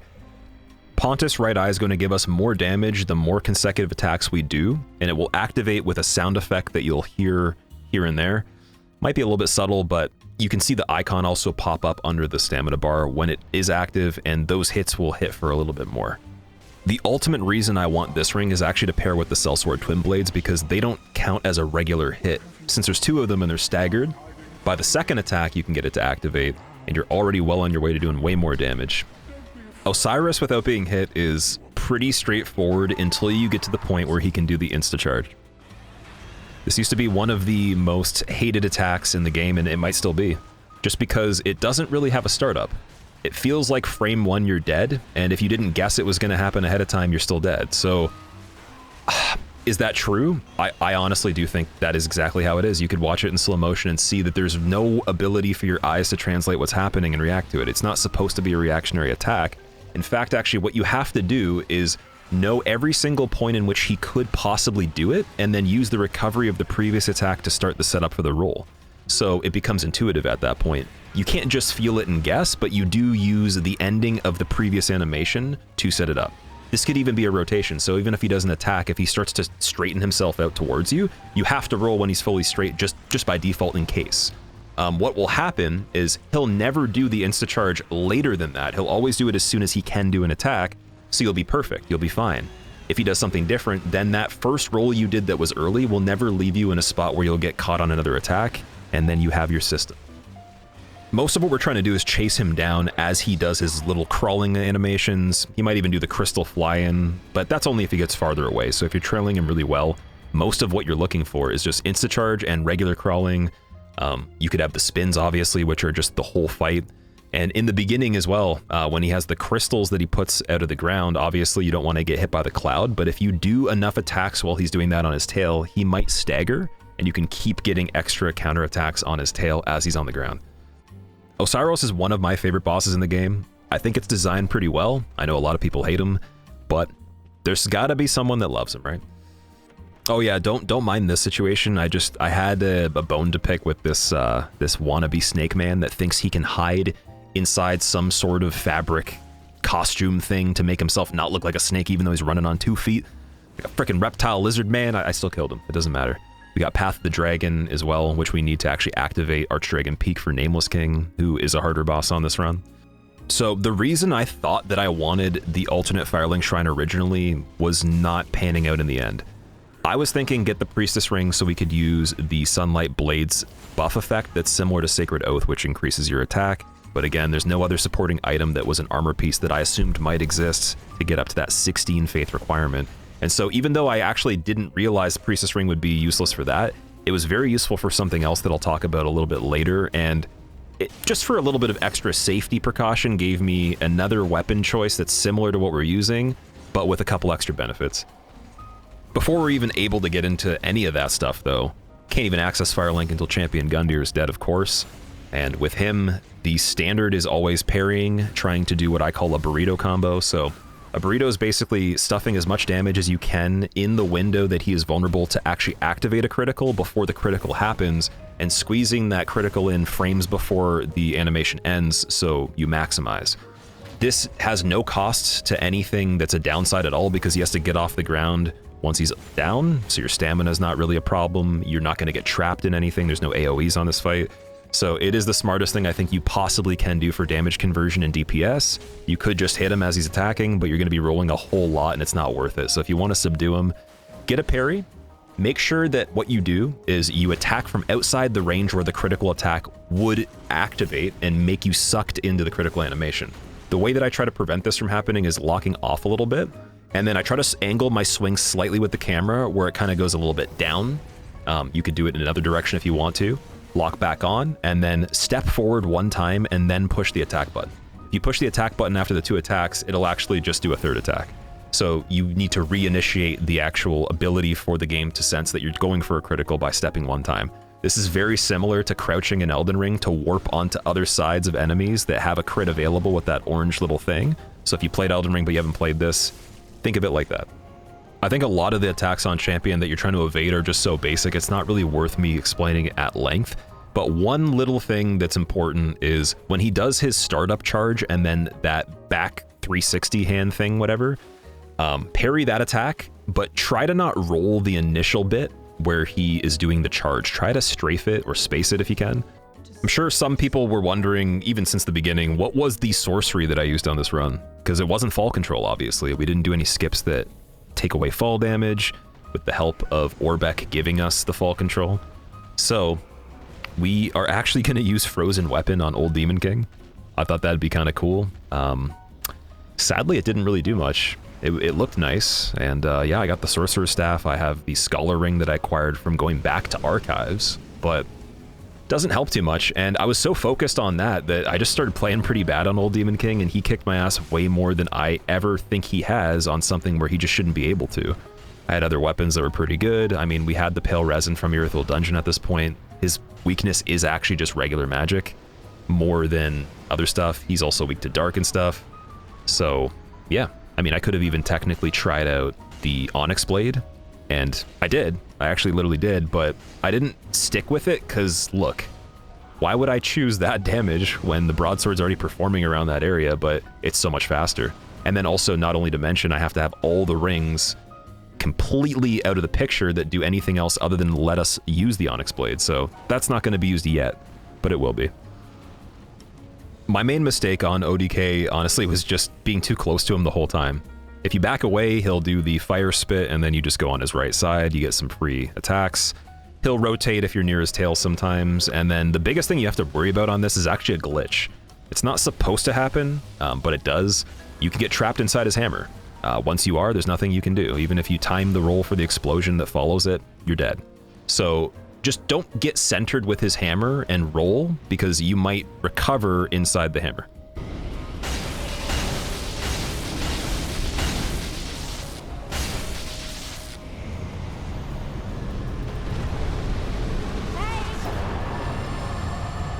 With the two infamous easy optional bosses, quote unquote, Old Demon King and the Curse-Ridden Greatwood dead, now we have DLCs, we have Archdragon Peak, and we have Soul of Cinder, of course, because Prince's was the last one we needed before we could activate him.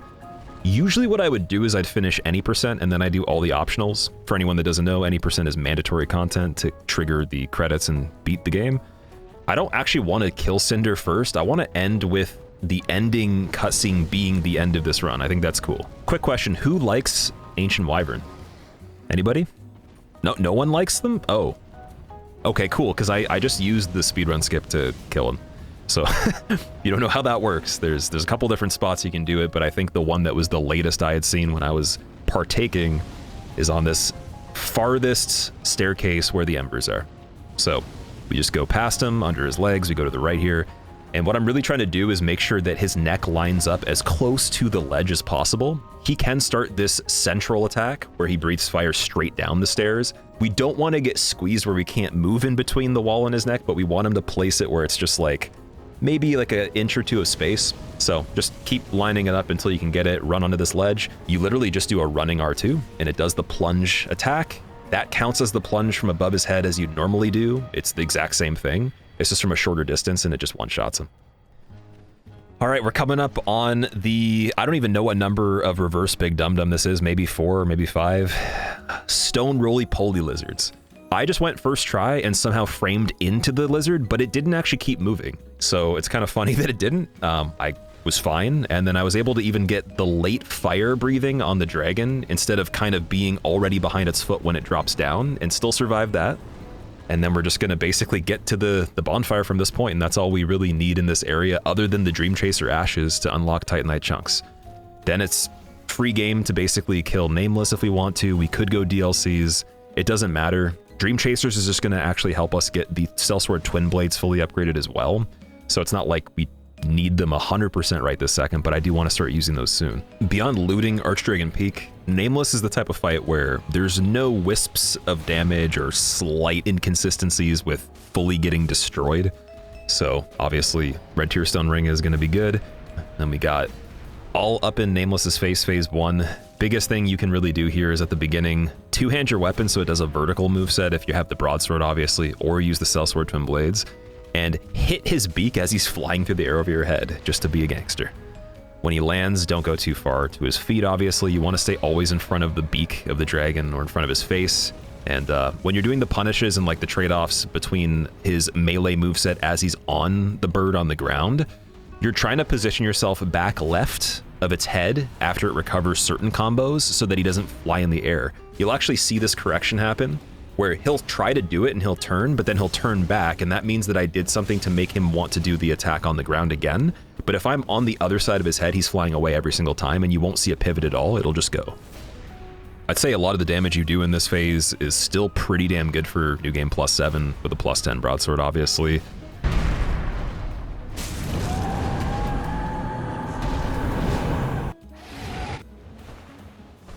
The main mover of damage on this, and also something that contributes to quite a bit of stagger over time, is we want him to do any kind of thrust attack. This is a thrust attack standing still. This is also one where he kind of like zooms into you from airborne or whatever.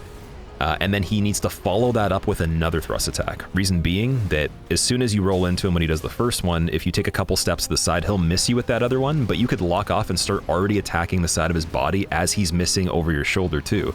That gives you at least 3 attacks, instead of just doing one punish every single time you dodge and also not having as much stamina left over. You could have the same stamina left over and already have attacked them 3 times more. So that's really, really good. He'll follow up with the thrust many, many times if you just keep rolling into him, and alternatively, if you don't feel comfortable with locking off pivoting and doing all those animations at the same time, you could just roll into him, roll attack, roll into him, roll attack, and continue that for as many thrusts as he does. This will still get you damage, it'll just be a little bit slower. Every other opportunity of the neutral horizontal swipes is just looking for a break where he's strafing and walking. not in a state where he's about to start up a swing. You can kind of tell this when you play Nameless a lot, but again, you don't want to be hit with the surprise overhead two-hand, or again, like a breakaway where he goes and he floats in the air for a second and then tries to like attack you from the side by dive bombing. That one can catch you off guard too. And it's not even that that's that fast, it's just that it's kind of just changes the camera angle and is really quick in terms of the difference between him standing on the ground and immediately being in the air. Now, Nameless has a thing I like to call Phase 3.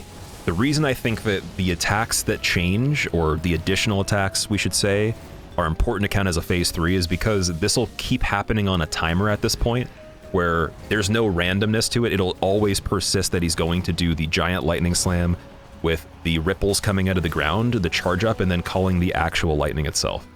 These things are the most important part to probably learn out of the entire fight, because some of the attacks that happen in this whole area have lingering damage to the point where they're the hardest to iframe through, even with stats boosted. Sorry, not stats boosted. Even with the ability to have Carthus Blood Ring to boost iframes, even when Carthus Blood Ring had more iframes before they nerfed it, it still was really tricky to frame through these attacks. This is part of the reason that actually on all bosses without DLC, I kind of liked Carthus Blood Ring, and then stopped doing it way after the DLC, because Demon Prince has an attack that's even harder than these, and once I got really good at that, then it gave me the ability to do all of them. The setup for when he slams and makes the ripples on the ground before charging up is pretty simple. You just want to be behind him, and obviously the initial AoE explosion won't do anything to you, and you'll dodge the melee, of course. And then you can rotate and kind of know the pattern in which the ripples spread out. I wouldn't chance it, I'd still roll anyways, so I'm just gonna kind of imagine I'm in a place where it's not gonna hit me, but I'll roll in case I'm wrong, and then basically go up to him, hit him a few times before he launches the lightning, but make sure you have at least stamina to roll before he puts his hand in the air, because if you're wrong, then spamming to get that pixel back right when the lightning's coming down will get you sometimes, unfortunately. You do want to make sure that you're ready for it. I haven't sweat bullets yet, other than on Curse-Rotted Greatwood, which is kind of funny. And maybe some other small situations. I've gotten frustrated by killing basic enemies and trying to, you know, get items or whatever, and then another one just comes and one-shots me in an area where I still would like to progress and I'm so close. You know, we've seen some funny moments, but this is now where things just get kind of scary. Like we were going over the experience I've had on Nameless King for hitless runs, Friede is one of the hardest fights to do on a world record speedrun. There's a couple reasons. So she has 3 phases, meaning she's a very long fight.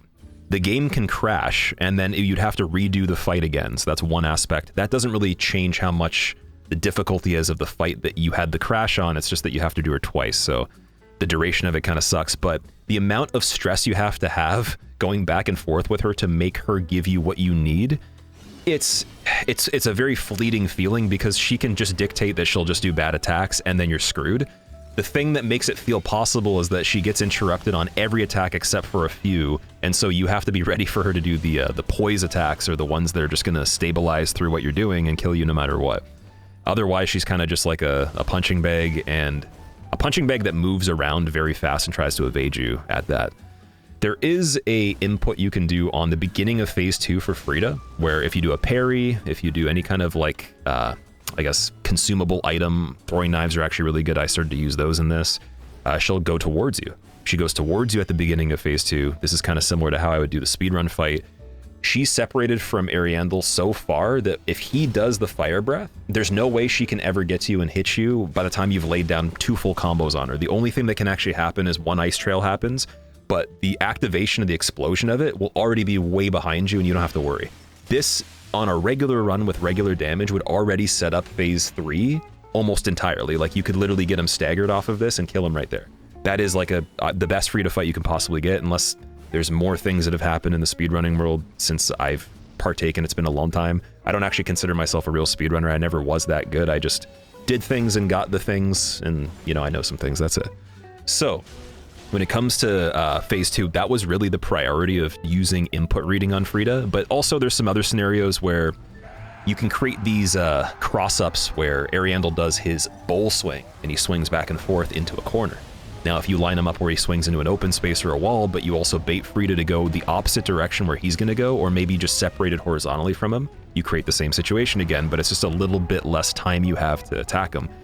So I was really trying to just get them farther apart from each other. The priority whenever she healed on phase 2 was to go and kill her and get the backstab and not kill Ariandel, because again, our damage wouldn't be enough to stagger him and end phase 2 on the spot upon her healing once. Normally it would. You would kill him before the heal even fully does anything. But you're gonna expect multiple heals, multiples of everything. Multiples of everything. And then at that point, you feel like you've already killed 2 bosses, but then there's the phase 3. We've already been in the arena for how many minutes? It's gonna be random depending on how hard phase 2 is with the placements. And you're like, okay, I'm pretty good at just dodging the ice trails at this point. You know, I haven't gotten frostbite even without the chill bite ring and even without using the rime moss clumps. You know, I'm playing good, but you still have to realize that Friede phase 3, even if you can dodge all the attacks, has what I call, you know, the non-yellow light trap in this sense. And it's because we're level 1, it's because the stamina is so low. If we had Prisoner's Chain equipped at this point, it could make a small difference with Chloranthy +3, of course. But you basically can do a lot of different things, but if she's facing you, she'll do an attack eventually in a combo where she moves forward so far that you're just trapped. You just simply cannot escape. You could pivot behind her, but even her reach when trying to redirect your attack towards you, it's just so much. So the thing on Friede you really want to do is just go for a backstab, kind of like Abyss Watchers, and then do the wake up. Not get too greedy, and then get really far away to get her to do jump-ins from the air so you can get those backstab opportunities. You don't want to hit her in the face like you normally would, because you'll go for like 1-2 swings, and then even if you have full stamina, this is like where it's a little bit different. It's not the stamina that's the problem. You just cannot outspace it the same way, because you would just, you know, get clipped on something once in a while. It's just too much of a risk. Friede on this run was one of my favorite fights. I love it. It's good. It was something over time where when you do leveled runs, it's less fun because you can just destroy her. But this truly brought back the feeling I got when I did my first playthrough of the DLC. For anyone that didn't know, this game, when it came out, I played level 1 for my first playthrough blind without knowing any information, with no spoilers. There was 3 other people that participated with me. Out of the 3 people, only me and 1 other person actually completed it. My playthrough was 200 and something hours. I believe the other person's was like 220 something, just a little bit more than mine, so it tracked pretty evenly. And it gave me so much insight towards level 1 that like, level 1 just gives me the nostalgia from my first playthrough, because that's what it was. And I did the same thing when the DLCs came out. Level 1 for both of them, no information, no spoilers. Friede was a 5-hour fight, and it made me feel exactly like that.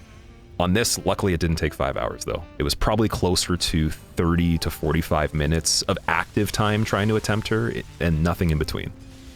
Something I wasn't even considering at this point is she does actually give you a Titanite slab as well. So, hey, another weapon fully upgraded if we can get it there.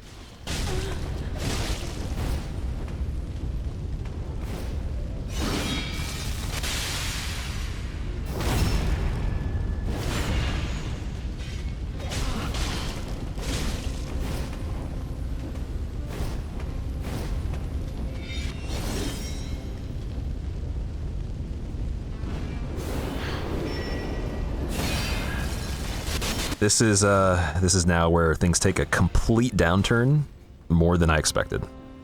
So, Champion Gravetender. There's stuff you can do to him. He's a humanoid enemy. He performs almost like a PvP character, so, you know, you could parry him, you could do backstabs, you can hit him as he's standing up. Similar to how we just did Friede as well, even though she's a little different. All this stuff still applies, so there's a lot of ways to deal damage very quickly and efficiently, and also control what he's doing to mitigate how many attacks he can do. I went to a level where not only did I find multiple different ways to kill the dogs in the beginning, and just, you know, in every position of the arena, the order of the dogs, like killing them off spawn with the one jumping in and hitting the dog jumping behind me with the backswing of the initial startup of the attack, all 3 at once, all in a circle around me, looking like Link from frickin' Legend of Zelda with his tornado attack, by accident even. It didn't matter. So Gravetender, once you get to the point where the wolf comes out, there is no way that I could find to do enough damage to kill him, so it was just going to be a double fight no matter what. And there is RNG you could have where if you did 1-2, 1-2, 1-2, he goes for a roll when you get close to him to try to do a roll attack with the uppercut, and then you can basically roll catch him and then get a guaranteed confirmed hit off the second one because he's already staggered. The third attack will never work, he'll always iframe through it again, and you can't just continuously keep swinging, so you have to stagger the attacks or do 1 wait, 1 wait, 1 wait, with pauses in between. 1 wait is too slow, 2/2 weight, 2/2 weight is fast enough, but that would mean that he has less than, let's say, 25%, 20% health left. And the wolf not only is in a position where he just drops down, and it takes him like maybe moving around a few pillars to get to you or something. And then at that point, you know, he still has a couple hits left. It's like, I couldn't really get it to the point ever where there was the potential to kill him on the spot. And now this comes down to the point where you have him pull out the staff. He's doing the frostbite attack. He's doing magic on top of it, but also switching back to Valor Heart, which is his shield and sword. And so the wolf is a problem because he does a triple zoom attack where he's got the zoomies. The zoom from behind, you could hear the sound effect, but if he's slipping past a pillar in the pavilion, which is the best area to wrangle the actual grave tender, you can't predict what angle he's going to slip on or exactly like where he's going to come from off camera, because you still have to keep your eye on grave tender. So the only consistent thing I could find, it came down the road. It took a lot of attempts, but I'm going to show you just some basic examples of different things I had happen, some really cool things that I did that worked well, some near misses, some close calls, and then the bulk majority of the deaths. But in the end, it was just rotating around the actual pillar to keep grave tender moving slower towards you and get him hooked, positioning the wolf in a way where he would just be doing the walking animation and not doing a zoom into me, and then going back for a chip here and there to see if I could test the attack to get at least 1 or 2 on him. Usually 2 would be too much at this point though, so it's very obvious I think that this was just wild. If anybody has a good recommendation of what I could have done otherwise, let me know. My other thoughts on it would be you basically get a dagger plus 10, you fire infuse it, and then you use Hornet Ring to get the maximum critical attack with parrying, and then you use that to do the setup combo past the face transition. And maybe then you can do the 1/2 with a little bit more certainty that as you roll catch him, he only has half the amount of health left that I did. And so if anyone's going to suggest anything, that's what I'm guessing. Dark infused dagger, maybe fire infused dagger, something like that. I guess if you want to know the behind the scenes, it was like 10 p.m. basically by the time I was already going to give up, and I was like, I got to stop playing at 10. But for me, I'm pretty stubborn. You know, I kept doing more. Clock rolled around to, I think it was like 10:48. We're almost getting to 11 p.m. now, and I'm like, if it's not done by 11, I'm going to lose my mind. Thank God it was done by before 11, but I was on him for hours and hours. I don't even know. I went back to him a lot, so it didn't really feel like I was gaining much knowledge in terms of the strategy or what I could be doing. It was mainly just that my ability to react to like all these crazy things at once was just getting a little better, but not in a way that was tangible. So you get to see some wild plays, but nothing is really concrete there.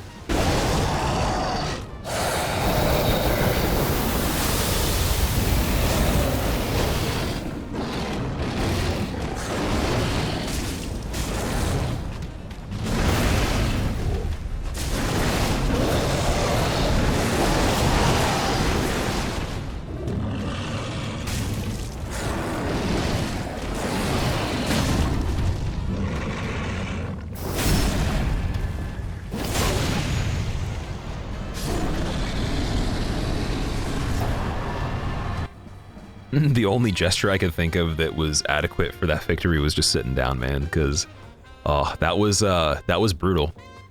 And I think it's obvious we don't have to mention anything about the Great Wolf, because the Great Wolf is very straightforward and simple.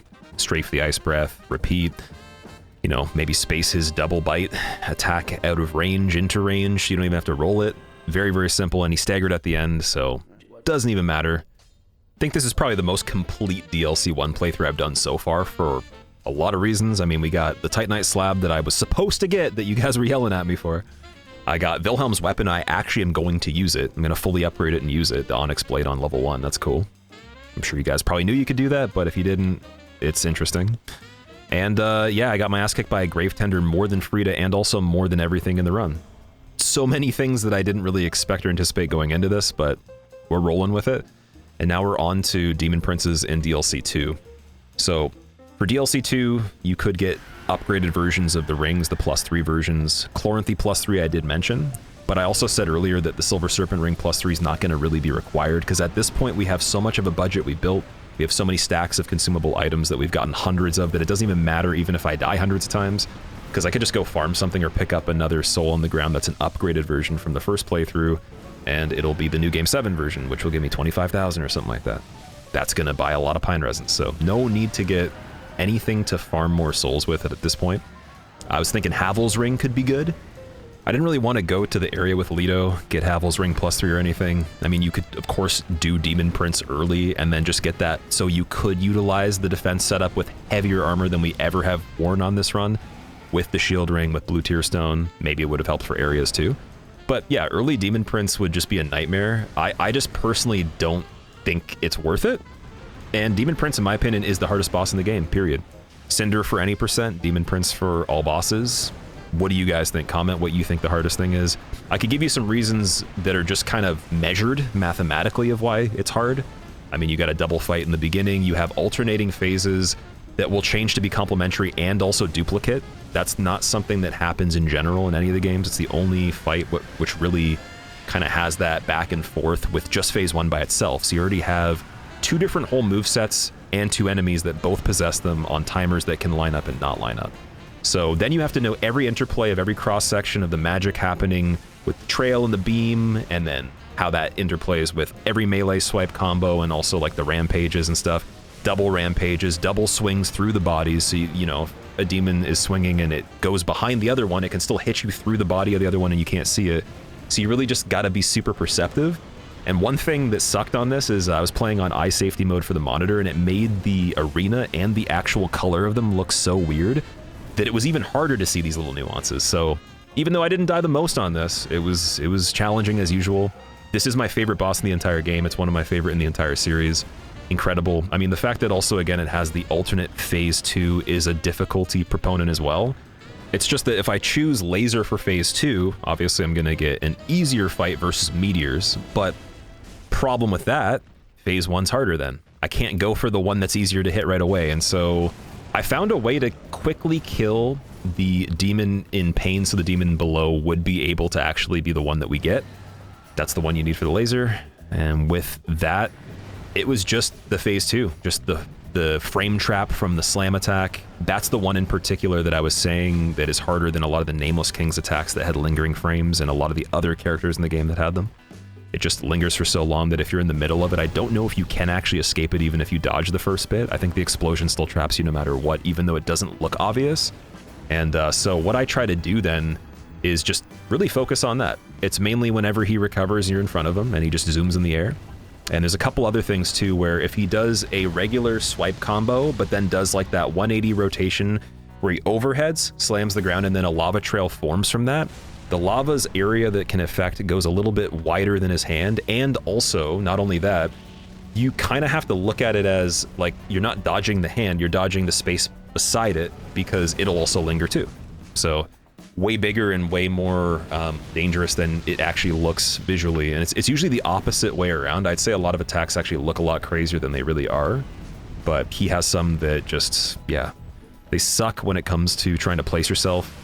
When you're in the mix of all the effects happening, the lighting and everything, it's also really hard to see where you're positioned against his body. And just staying in the loop of that's good. Every time he backpedals and he does the wind gust to knock you over so he can laser you, obviously you want to be behind where it appears so that you can continue to run. There was a time I got knocked down and I still made it though. The laser went over my head. And this is why I think Meteor is actually way worse too, because even if you're great at doing it, if that wind gust knocks you over on Meteor, there's more things at play you have to solve. And I'm not going to show it on screen because I didn't do it on this, but if you ever play the regular phase 2 with the big Meteor attacks and all that, of course you're going to want to use Alluring Skulls to bait these smaller orbs to go on the ground, or you're going to have to dodge those while attacking him to stagger him out of the ultimate attack that just covers so much of the arena. So yeah. I could probably go on a little bit more about like just the basic back and forth with Demon Prince, but it's just, it's explanatory by just looking at it at this point. There's not too many other dangerous attacks that I didn't mention. There is a glide that he did when I died because I was too far away from him, and then he just decided to cue another attack, and he scratches the ground and creates a lava trail. You should never see that attack. There's a lot of things you can remove completely from the moveset if you're just standing very, very close to him. And it's always the rule that I try to go under his right arm or through the middle of his legs. And if I don't have to roll, I absolutely will not, because you don't have a lot of time to actually land damage on him. And as you can see, the damage I do to him is so little that this was a very, very long fight too. So dying on this was frustrating, only because I knew I was always getting so close. Phase 1 was just in the bag no matter what almost. It was just that phase 2. And yeah, very glad I got Demon Princes, but damn, it was hard.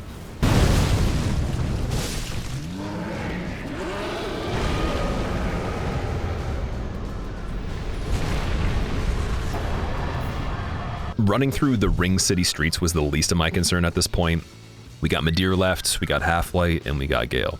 I'm sure you guys can guess of those three what I'm the most concerned about if you know the history of this channel and just the experience of the community. Think about it. You know, you got Midir, single enemy, back and forth. You got Gael. One dude, but kind of feels like you're fighting two people because the cape. And very big duration, you know. Whatever.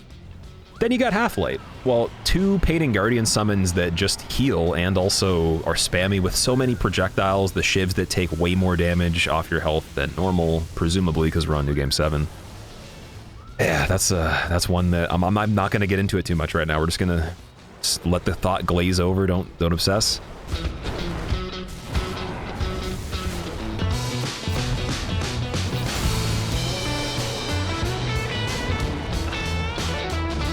Linking back the initial shortcut to the other bonfire that we already had, and then grabbing Chloranthy +3 is next. But this is where we have to unfortunately talk about Halflight. Halflight's cool in the lore of DS1 particularly, when we were making the Artorias video, but mechanically and all that, yeah, it's probably better that you just get an actual player to PvP against with the intended mechanic when you're online instead of actually having the NPC. Him by himself would be fine, wouldn't be super interesting necessarily, but Painting Guardians are the main concern. So what I did was I was like, okay, let's just go in there and see what happens. Let's see what my damage is like. We got Judicator Argo starting the fight, and then I was like, okay, I remember basically that if the ponytail of the head wrap of the Painting Guardian that spawns out of the ground is centered as, because it kind of, he rises up and then the ponytail swings from side to side and then settles.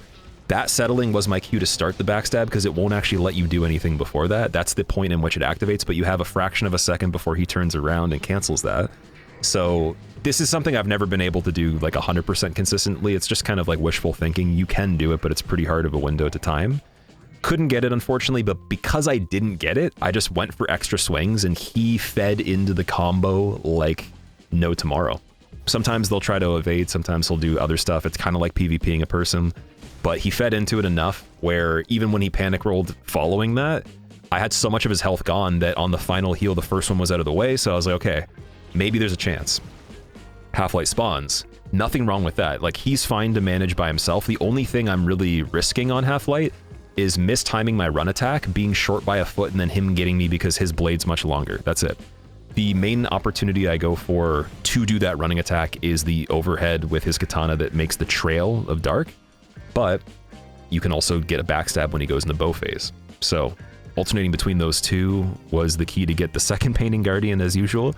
And then with that, I was like, okay, now we're just up in the air because Halflight's active with his magic and his bow and whatever else he wants to do. He's running around. The pillars are guarding me for now, but I can't look in two directions at the same time. So if they become on either side of me, there's no way to see what he's doing. I'm just going to have to move really quickly. That kind of happened. And he was far enough away where the Painting Guardian was around me and took a lot of damage very quickly, but then it kind of slowed down a little bit. And that's again where I was like, I don't know. He could just get me. The shivs started hitting me. I realized how much damage they did. And I was like, shit, okay, so let's heal. Let's try to just make sure he's not doing the shivs at all and that he's trying to go and heal Halflight or at least doing a running attack at me so I can interrupt. And with everything that happened, I got lucky enough to get the second Painting Guardian right there. And then I knew for a fact that it was a first try fight if I just didn't mess up a running attack. That's it. This is where I was like, yo, we have a weapon that I got earlier on. And I didn't even talk about it in the video, but the Astoris Straight Sword that I grabbed earlier was the original hitless weapon before David Tanker, who is a French streamer, decided to try out the Sellsword Twin Blades upon them updating the Sharp Gem and Heavy Gems.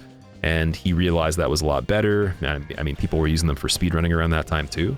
So we usually use the Astoris Straight Sword, and I grabbed it just to kill at least something with it on this run. So pulled it out for Halflight. It's the broadsword, but slightly weaker with a much longer reach, enough to make a pretty big difference. It might not look like it, but made me feel a little bit safer. There was even some sloppy running attacks where I was like actually a little bit short and it's still connected. And that's what I was looking for, because that would have killed me if it was the broadsword and he did a particular attack.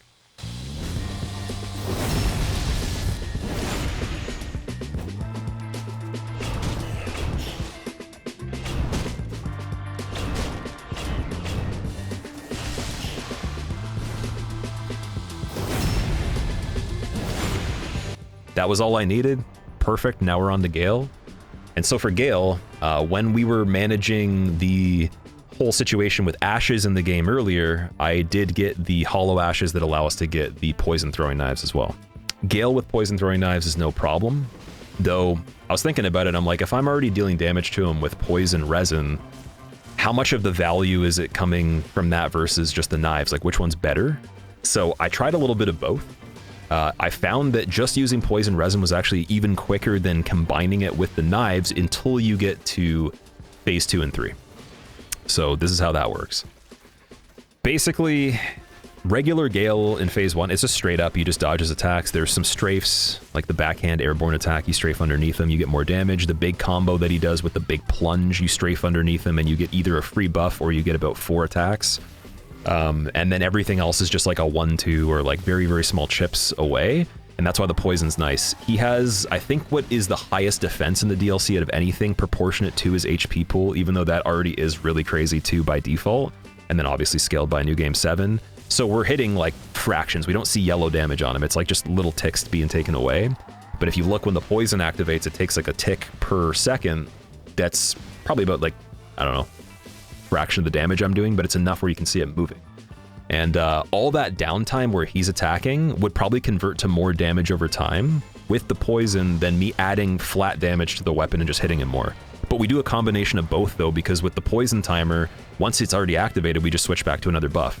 I have to have a safe situation to do this, so figuring out those was getting me killed even more than just concentrating on fighting him, because I wanted to make sure that it was efficient enough where once we get into the later part that you can't just simply practice on this, because I'm just going to do it straight as a one-shot run, right?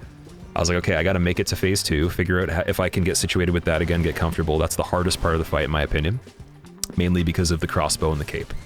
And then, you know, you got to practice phase 3 a little bit too. So I was really adamant on making the poison as optimized as possible. Once he was in phase 2, I tried starting with throwing the poison throwing knives, but then I was realizing that it was overlapping so much that it wasn't building the bar up to proc again, so I had to wait a second. I had to buff with the poison resin ahead of time, and then once it ran out, which was usually 10 seconds after phase 2, I could reactivate it, switch back to lightning on any occasion where he recovers for long enough that's like more than 2 or 3 seconds, like the big two-hand attacks and the spins and stuff. And then the main issue from there was this crossbow. Crossbow's frustrating because it looks like when you do it successfully the way I'm doing it, it shouldn't work, and there's not much of a difference of it not working and working visually. It literally looks almost the same. The difference is that like the way that the bolts have their hitboxes, the damage kind of is like right near where your head starts, so you need it to be just over your head. But then also on top of that too, if you know that you're not right underneath him, if you're like an inch away from underneath him, you have to roll to actually get underneath him, then do a corrective roll to be against him again as he backpedals. Then you can actually not only iframe the middle of the spam of bolts that would kill you, but then even when you're actually in an incorrect position again because he just backed up at a weird timing from when you did your stuff, it's fine. This killed me so many times on the phase 2, and I think it killed me more than anything else as an attack on phase 2. Once I remembered the best way that we could handle that, it still didn't feel good, to be honest. You can just run into them and stuff, but again, I was getting greedy, I was getting frantic. This fight is really long. It just is like the epitome of concentration, and also just, again, like you have to be very accurate with frames too, because every single attack he does with his greatsword that's one-handed counts as 2 that are slightly offset. So it's not quite Pontiff where he has his clone attacking again another time, it's just staggered. Like if we use Sellsword Twin Blades, he's basically using a Sellsword Greatsword. Now, once we get to phase 3, it gets a bit easier. By the 3rd phase, it was really easy to manage dealing more poison again, and just using the lightning resin. Anytime he did a big explosion attack with the little orbs that form the lightning, obviously I can just get away from that. And yeah, I was mainly looking for opportunities where when he does a thrust attack, I can do a few side steps and not have to roll, so I get a few attacks in, and then completely preventing him from doing the airborne crossbow attack in phase 3.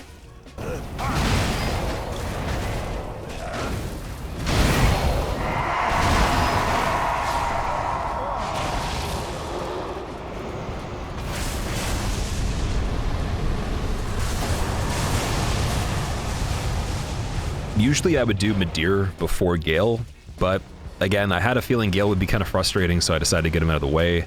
I wasn't wrong. And Midir was much less frustrating. But look what happened. Look what happened on Midir. I'm just going to cut to the chase on that one. And then we'll start off again on a new foot with the actual attempt. So Midir is very simple in the case that you can just walk away from him at certain speeds or distances where nothing will hit you for a lot of the combos. This is part of the reason why I say Midir is way easier and can't rank as even like a super difficult boss in most contexts. It has to be more mid-tier, not upper tier in difficulty. But the community will still argue that, you know, he's the hardest boss, or that on a first playthrough he's the hardest. Totally agree with you on the first playthrough thing. He took me 7 hours and I think 20 minutes on the level 1 blind playthrough that I was talking about for this DLC when it came out. And that tracks to be about, you know, it's probably going to be, we'll say 3 hours, 2.5 hours on a regular character in translation because you still don't know the information and all that. And now you're in a position where you can kind of dictate the flow of things that comes next. Biggest thing that you can do on Midir that cuts down a lot of difficulty and time as well is the speedrun method of hitting slightly above where his neck is, kind of almost in between his neck and his jaw. And what he'll do is he'll want to swipe you with this unique animation that's basically counting as a side punish, or like kind of like an attack that just gets you away from that direction. And he'll follow it up with a scratch that goes across the ground again. And all you have to do is keep hitting that spot and standing there at the right time and initiating your attacks and ending them at the right times to get it to keep going. This is not 100% guaranteed, and it's not something you can loop forever. The people that are the absolute best at it, like, it's still not perfect, but I got some really, really good attempts of looping this attack, and you can see the crazy difference. Just like, think of like maybe the 20 seconds that have passed on this example versus some of the other things you might see in the fight, and look how much efficiency and damage we got just because we got him to do that over and over. It'd be amazing if you could do it the whole time. Now the next part that's a little bit tricky is he's going to introduce dark magic once he powers up a little bit, but even on that power-up animation, it's deceptive. The AoE that procs visually can't hit you for the majority of it. It's just the little ring around him. So you can walk back into it while it's still dissipating pretty early, just like his flames when he stands up oftentimes too. Get some early damage, and he'll want to go for the trampling fire breath right after that most often. But if you hit him in the jaw, you can get him to do that attack again with the scratches and everything, or stand up to do the fire breath. And that'll keep him at bay for a little bit longer, where you're just generating one more instance where he could do a normal attack. As soon as he does the dark magic, things get a little bit harder, and I'm not as good at that personally. It also wastes time because there's no way to punish anything following it. You're just too far away. The third thing that sucks with the dark magic is when you're already far away, he might decide to just backstep and then do the ultimate laser thing. Ultimate, like the laser, dude, screw that attack, that sucks. Laser far away when you're not on the right angle of him, like, I don't know. I haven't practiced it at all ranges and stuff like that. There's just certain situations where it sucks. Certain situations where it's so bad. So we did get one laser, it did kill me, but in the end, was mainly just trying to avoid being really far away from him. Or again, even medium distance, he can just backstep and make artificial distance himself really quickly. And then that's going to activate it. In the end, I think with Midir, the thing that was the reverse big dum-dum, we'll say, is I got the opportunity to get the critical, which is scripted in the fight. When you get him to about a quarter, obviously he's going to stagger and everything. I wanted to do the classic Champion Gundyr burrito method of hitting him the most times to get the biggest combo before confirming the crit. And I knew that his animation for being on the ground's longer than even Gundyr's and other ones, so I really milked it to the point where he still got back up, and then I missed out on a giant chunk of progress, costing me minutes of the fight to be added on. And then we had a little bit of a tap dance towards the end, and the finish was really cool. Onyx Blade now on Soul of Cinder is going to be the weapon of choice. We actually did not use this on anything else other than Old Demon King briefly. The dark modifier on it's great. Cinder's weak to dark. Of course, it's not going to be easier than using a broadsword or the Astora sword, because the damage per second will be less. We're sacrificing all the rings. We can't even use Red Tearstone, but I boasted a little bit about how much I practice Cinder to be able to pull off stuff. Maybe that's not even boasting. Maybe it's just unfortunately admitting that I should be way better at it than I am for how much I played it. But I think it's kind of cool to do a less optimized fight on purpose with Cinder, especially because he can heal on you and it could completely reverse the trajectory of the fight. So I have one single dual charm in my inventory to prevent him from healing. We're going to go in with that and see what kind of attempts can we get and what's going to happen. Then we're into the meat of the fight where he could have healed multiple times, but he didn't even activate it once. So that's super lucky. But again, the dual charm was ready just in case. So I wouldn't say that this means that I suck, but you know, I got lucky. Then he gets into phase 2. A little earlier than I thought he would too. Look how much health is left in his health bar. That's kind of suspicious. I mean, I know it can activate early, but a little bit earlier than I've seen it before, right? And I think we've commented on this every time it happens because it always freaks me out. It's a weird thing they chose to do. But maybe what it signifies is he just heals himself, right? And they have to make it like that. I'd rather have the magic pixel and see him on like just 1 point before death. The startup of the swings that he does and everything, you got to get away from, obviously. I'm not going to try to cut it too close where I'm dodging out of his combo, but upon going back in, I'm also going to be careful. You could usually hit him because he's going to take a few steps back after he does it, though he tends to swing once in a while, and you don't want to risk that when you've just spent a long time doing phase 1, since you do have to survive for many minutes when it's successful, right? And when it comes down to phase 2, the main mover of damage that's going to be the best is him doing the scripted lightning in the air. Though, ironically on this, he gave me one of the worst overlaps I've ever had on that, and overlapping is basically something that's unlikely on that attack, but it can happen where he just does another attack while the lightning's coming down from the ceiling, even though it looks like he's literally scripted to walk backwards. Again, I was expecting it, but that was cool. And then every other time it happened after that, I did things where I feel like I would have died if he did do it. So again, this could be lucky. You guys can tell me if you think this is silly or whatever, but eventually we got to a point where I realized the charge thrust attack on Onyx Blade on him was awesome. And obviously with Power Within as well, we've been using that on and off. It's gonna go a long way. I think if I wasn't repeatedly using the weapon art to buff the Onyx Blade and Power Within this whole time, unlikely I would have been able to do the fight as well. I mean, we could have had one extra lightning situation where, again, he overlapped, or I just slipped up at some point, so it did cut down the duration, but it would have been cool to see how quickly we could have killed him with a more optimized setup. Obviously, the broadsword would have delivered more damage. Could have just used Dark Resin and then Power Within as well. Hell, we could have done something where we get into Red Tearstone range for like 10 seconds at a time and then use something to heal us back out of that range and then consistently put us back in the form of maybe Dung Pies for toxicity, with the Sun Princess Ring offsetting the drain from Power Within, you know, using the Twinkling or the Blooming Moss to get us out of toxicity, and then, you know, just whatever it may be, activating Power Within and then activating the ring back and forth. That might be too much. I think we're getting into Elden Ring territory now. So with that being said, guys, that's every single thing in the game with a brand new character that is the lowest level you possibly can be without putting any levels into it other than stat boosting gear like the rings. On the hardest difficulty scaling, there is New Game +7 or the 8th playthrough. Because I got the Firekeeper eyes, which I didn't want to include in the footage just to be a surprise for you guys, now we get blessed with one of the best endings I think there is of the whole series. And a perfect way to kick off me not playing this game again for a little bit because I need a break. If you guys want to see a challenge like this in the other games, there still is Bloodborne, Elden Ring. There is Demon Souls, technically. I don't know how I'd set it up because I might have to actually play through all the playthroughs on that one if we're doing PS5. And then there's also, of course, Dark Souls 2. Which one do you want to see next? Let me know in the comments. And also let me know what your favorite moment of this was. Again, if you are not subscribed and notified, make sure you are for future videos, and I will see you guys in the next one. Thank you.